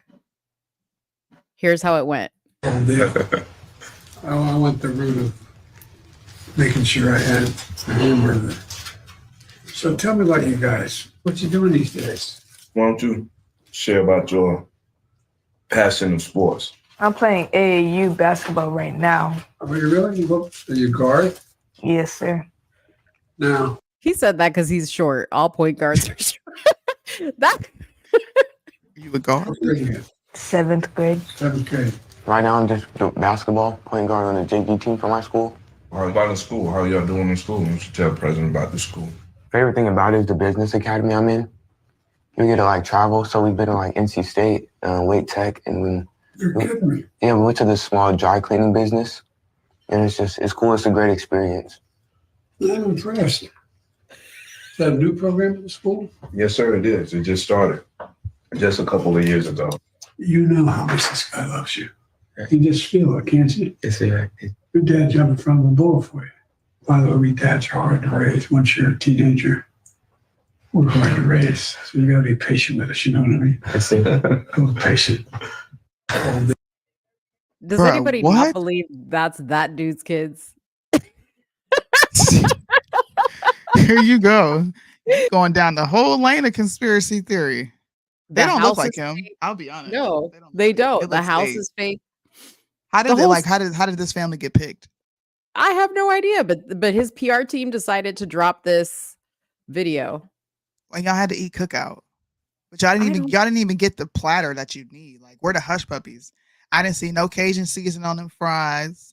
I didn't see the nice greasy burgers that we like to get. Chicken tenders. Where's the barbecue pork pulled sandwich? Look, that just made me miss cookout. Cookout comes through in a clutch. When you're hungry and you don't want to spend a lot, but you want to get a whole bunch of junk food at once, go to cookout. Right. That was cringe. That was super cringe. It was really crazy. But you know, I saw that, but Black look, I did this. I kept scrolling because that's the I old had to story. look at it. I saw that. I couldn't help it. Well, also in Black History Month, apparently Black people think that they dominate the airwaves if you're Black and you put out a record in the month of February, because Beyonce, if you guys saw the commercial Beyonce put out where she was bragging about breaking the internet and all the ways she did it and all the ways she hasn't done it, it was also a play on feminism, being the first woman to do all these things. Please go watch the commercial and then come back and watch this again. She had two songs that came out. They were both kind of country, but fans are upset because an Oklahoma country radio station said, no, we're not going to play Beyonce. We do not play Beyonce here. Beyonce is an R&B artist. Yeah. The other radio stations can play it. You know, if there's a market for us over here and they could benefit from it, I'm sure they will play Beyonce. But They literally harassed this radio station. They trying to into cancel it? submission. Yes. Oh, And guess Lord. what? They put Beyonce in the lineup because of the Beehive that made their lives a living hell on Oh, Twitter, on the boy. phone, all over social media. They ended That up putting the Beehive, song on the man. radio station. That Beehive, when the Beehive come for you, it's over. Come on, man. I requested, this is a fan, I requested Texas Hold'em at my local country radio station. After requesting, I received an email from the radio station stating we do not play Beyonce as we are a country music station. What is wrong with that? Why are they, so what? She put a country theme song out. Is she in the genre of country? Right. Hey, Michelle put a whole country album out, and guess what? It's right on the R&B charts. She's not a country singer. That's like Taylor Swift demanding you play her on The Breakfast Club, which is known for hip hop and R&B. No, you're not hip hop and R&B. Now, if you want to be on the hip hop and R&B stations, how about you go feature on a hip hop and R&B record? Well, I was about to say, if she came out with like a little hip hop ish record, would that justify her being played on the hip hop stations? No. I didn't think so. They bullied this poor Oklahoma radio station. I'm sorry, y'all. They don't represent all black people, all right? I would not call and harass you into submission to play a Beyonce song, which, by the way, is very mediocre. If you haven't heard the two records, Texas Hold'em and 16 Carriages, it's whack. It's boring. Beyonce, we need you to do dance hits, okay? Don't do this. You don't need to do. I don't know. Go away. I'm so sick of Beyonce. I knew something was up when I saw you at the Grammys in a cowboy hat. I was like, oh, You've been wearing cowboy attire for about a month straight. I know. And I was just like, you know what? We're not doing this today. Okay, Beyonce, we need you to make dance hits. I don't know what Jay-Z is telling you or what your husband was just up on stage bitching about the fact that you have never won album of the year. You think this is going to get you album of the year, girl? No. Beyonce, I got a message for you. Okay. I got a message. To the left, to the left. To the left, to the left. To the left, to the left. Everything you own in a box. To the left, in the closet. Oh, that's my favorite part. Don't touch. Miss, that's fine. Could you walk and talk at the same time? And it's 900 on that mix. So remove your bag so I can call you again. Don't touch. They need to have that like on a karaoke lineup because that is like the ultimate song. Bro, that I love it. Accent is thick. Thick. Okay, I got one more topic before I got to dip out. One more topic. All right. This is a topic that Mo brought up that I saw, and I said, well, I guess the 40 times in 40 days of nonstop intimacy didn't keep, what's his name, Scottie Pippen, and it damn sure didn't keep Michael Jordan's son because Larsa Pippen and Marcus Jordan call it quits. I thought this is how you keep a man. How many times why? I know. She had sex more than with him than she did with Scotty. Yeah, we don't know why, but Larsa, who is well over 50, I'm assuming. Yes. Okay. Damn close. Is participating on social media like a thought box. Yeah. Doing what women normally do during a breakup. Yeah. And this is what she posted in her stories. The man you choose to be your partner affects everything in your life, your mental health, your peace of mind, your love inside, your happiness, how you get through tragedies, your success, how your children will be raised, and much more. Choose wisely. And then the next one, she said, should your friends unfollow your ex? Don't know why any of that matters. And she went through her whole social media and removed Marcus Jordan off of everything. So he probably just got tired of, old dried up coochie. Yeah. Well, decided, I want something new. Maybe he wanted children. I was about to say, I was watching her. I'm still watching her on Housewives of Miami. And, she's in the throes of the Marcus relationship during this season. And it's so pitiful because, like you said, she's like a woman almost 50 years old, and she cannot be separated from this man. Like, she literally calls him 20 times a day, and she's like, I can't be away for more than like 3-4 days because we're just never alone and we do everything together and da da da da da. You know, like, this should teach you that being a thought box, having a fake booty, you know, and all this Botox in your face, seemingly looking like a boss ass bitch is not attractive to a guy. It's not attractive. So it's not. But ladies, stop listening to these women when you're looking for relationship advice. That and the red pill community. Stop listening to those people too. Speaking of the red pill community, I just, fell into a new Discord server that has nothing but red pill men in it. Oh God. Dude, I'm having a blast, y'all. If you're on Discord, and a lot of my followers go on Discord, Mo, you ain't got to go, okay? No, I'm not extending the invitation to Mo. I'm not doing that. Mo don't slum it over there. I go over there to debate. Look, that's reality TV. If you could have saw the stuff I saw this weekend, I was like this. Somebody come look at this. What is happening? Yeah. I'm so serious. It was reality TV. If you don't want to watch TV and you want, look, this is exactly how it was. Somebody come and look at this. Look at this. Listen, Soonie be turning her head when Mo be playing some stuff, and she wasn't turning her head when this was playing on the Discord. So I'm a little bit disappointed. No, I did turn my head. You did? Listen, I was listening, okay, and I was sure enough giving my opinion, but I wasn't looking at this stuff because all I'm gonna say is booty holes was on blast. From grown-ass men sharing with other grown-ass men on the Discords. That is so gross. Yeah, you won't catch me in there. No thanks. No thanks. Doing my best Christian Walker. No thanks. Even though he'd probably look at the booty hole. No thanks. That wretched.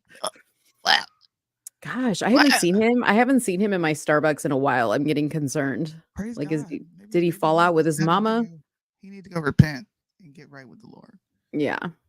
That's all you got to do. Well, yeah, that's all I got, guys. Do you have anything else?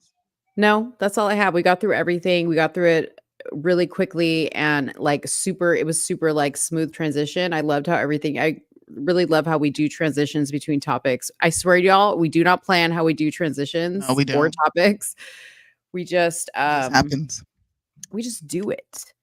But we will be back. Yeah, we'll be back Friday with our Friday show. Jerron will be joining us for another show. And you guys, I do want to say something about Jerron. So I know some people have had some opinions about Jerron. Some people in my inbox, they have said, "Oh, I love Jerron. I love the diverse of opinions that he's bringing." And then there's some people who are a little bit soft and they can't handle diverse opinions or anything that like doesn't match up with the MAGA mentality or the Trump mentality or the Republican mentality. And to you, I say, grow a pair. Stop showing your ass on the internet. Jerron is going to be with us until Soonie and I say otherwise. I like Jerron. We think it's cool to have somebody that doesn't think like us and has different opinions. And if you don't like Jerron, then don't watch. Okay? But just saying. She was nicer than I mean, you were meaner than me. Damn. That's a no, shocker. That wasn't mean. That wasn't mean. That was just direct because not really mean. He's literally been on 2 shows, and to hear that like some people were like, we don't like his opinions, and I'm just like, that's the point. Now, I got several DMs, including when I was gone. I got several DMs. And people, listen, you're entitled to your opinions. But if you are going to stop watching Somewhere in the Middle because someone you like is not on the show, I would say that you never supported Somewhere in the Middle. And I say Somewhere in the Middle because it's not just my show. It is Mo's show as well. And we collectively come to agreement on certain things. There are certain things that I don't agree with Mo on, but I'm like, you know what? I'm just going to follow her vision. We'll see what happens. And if I don't agree with it in the long run, then we have a conversation. But he is a Democrat, okay? And you guys constantly want us to bring Democrats on. I know you guys want us to bring them on specifically to see me or Mo kind of destroy them in a disrespectful way. But I'm not going to do that with somebody who's willing to come on and discuss with us on a weekly basis. Yeah. These current event topics. Now, I don't think, agree with 99% of the shit he says. Right. I think some of you guys spend too much time in Discord with dysfunctional people, and you have lost your ability to like discern like what a normal Democrat or liberal looks like. And I think Jerron is a really great depiction of that. And I know that you guys like the drama because again, you troll in Discord and that's what you're used to is people showing their assholes. But like in the real world, decent human beings, regardless of which side of the aisle you vote on, don't behave that way.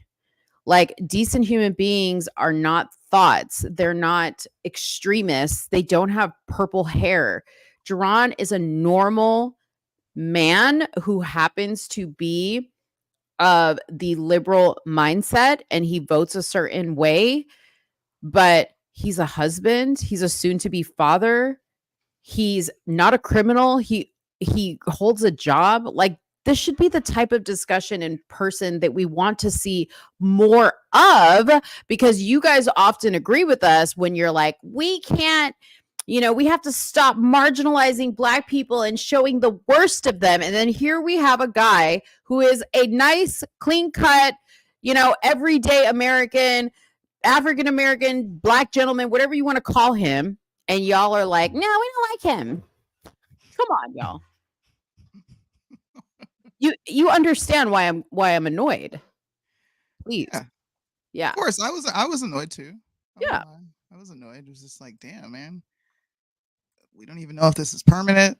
We're seeing if this works. It may or may not work.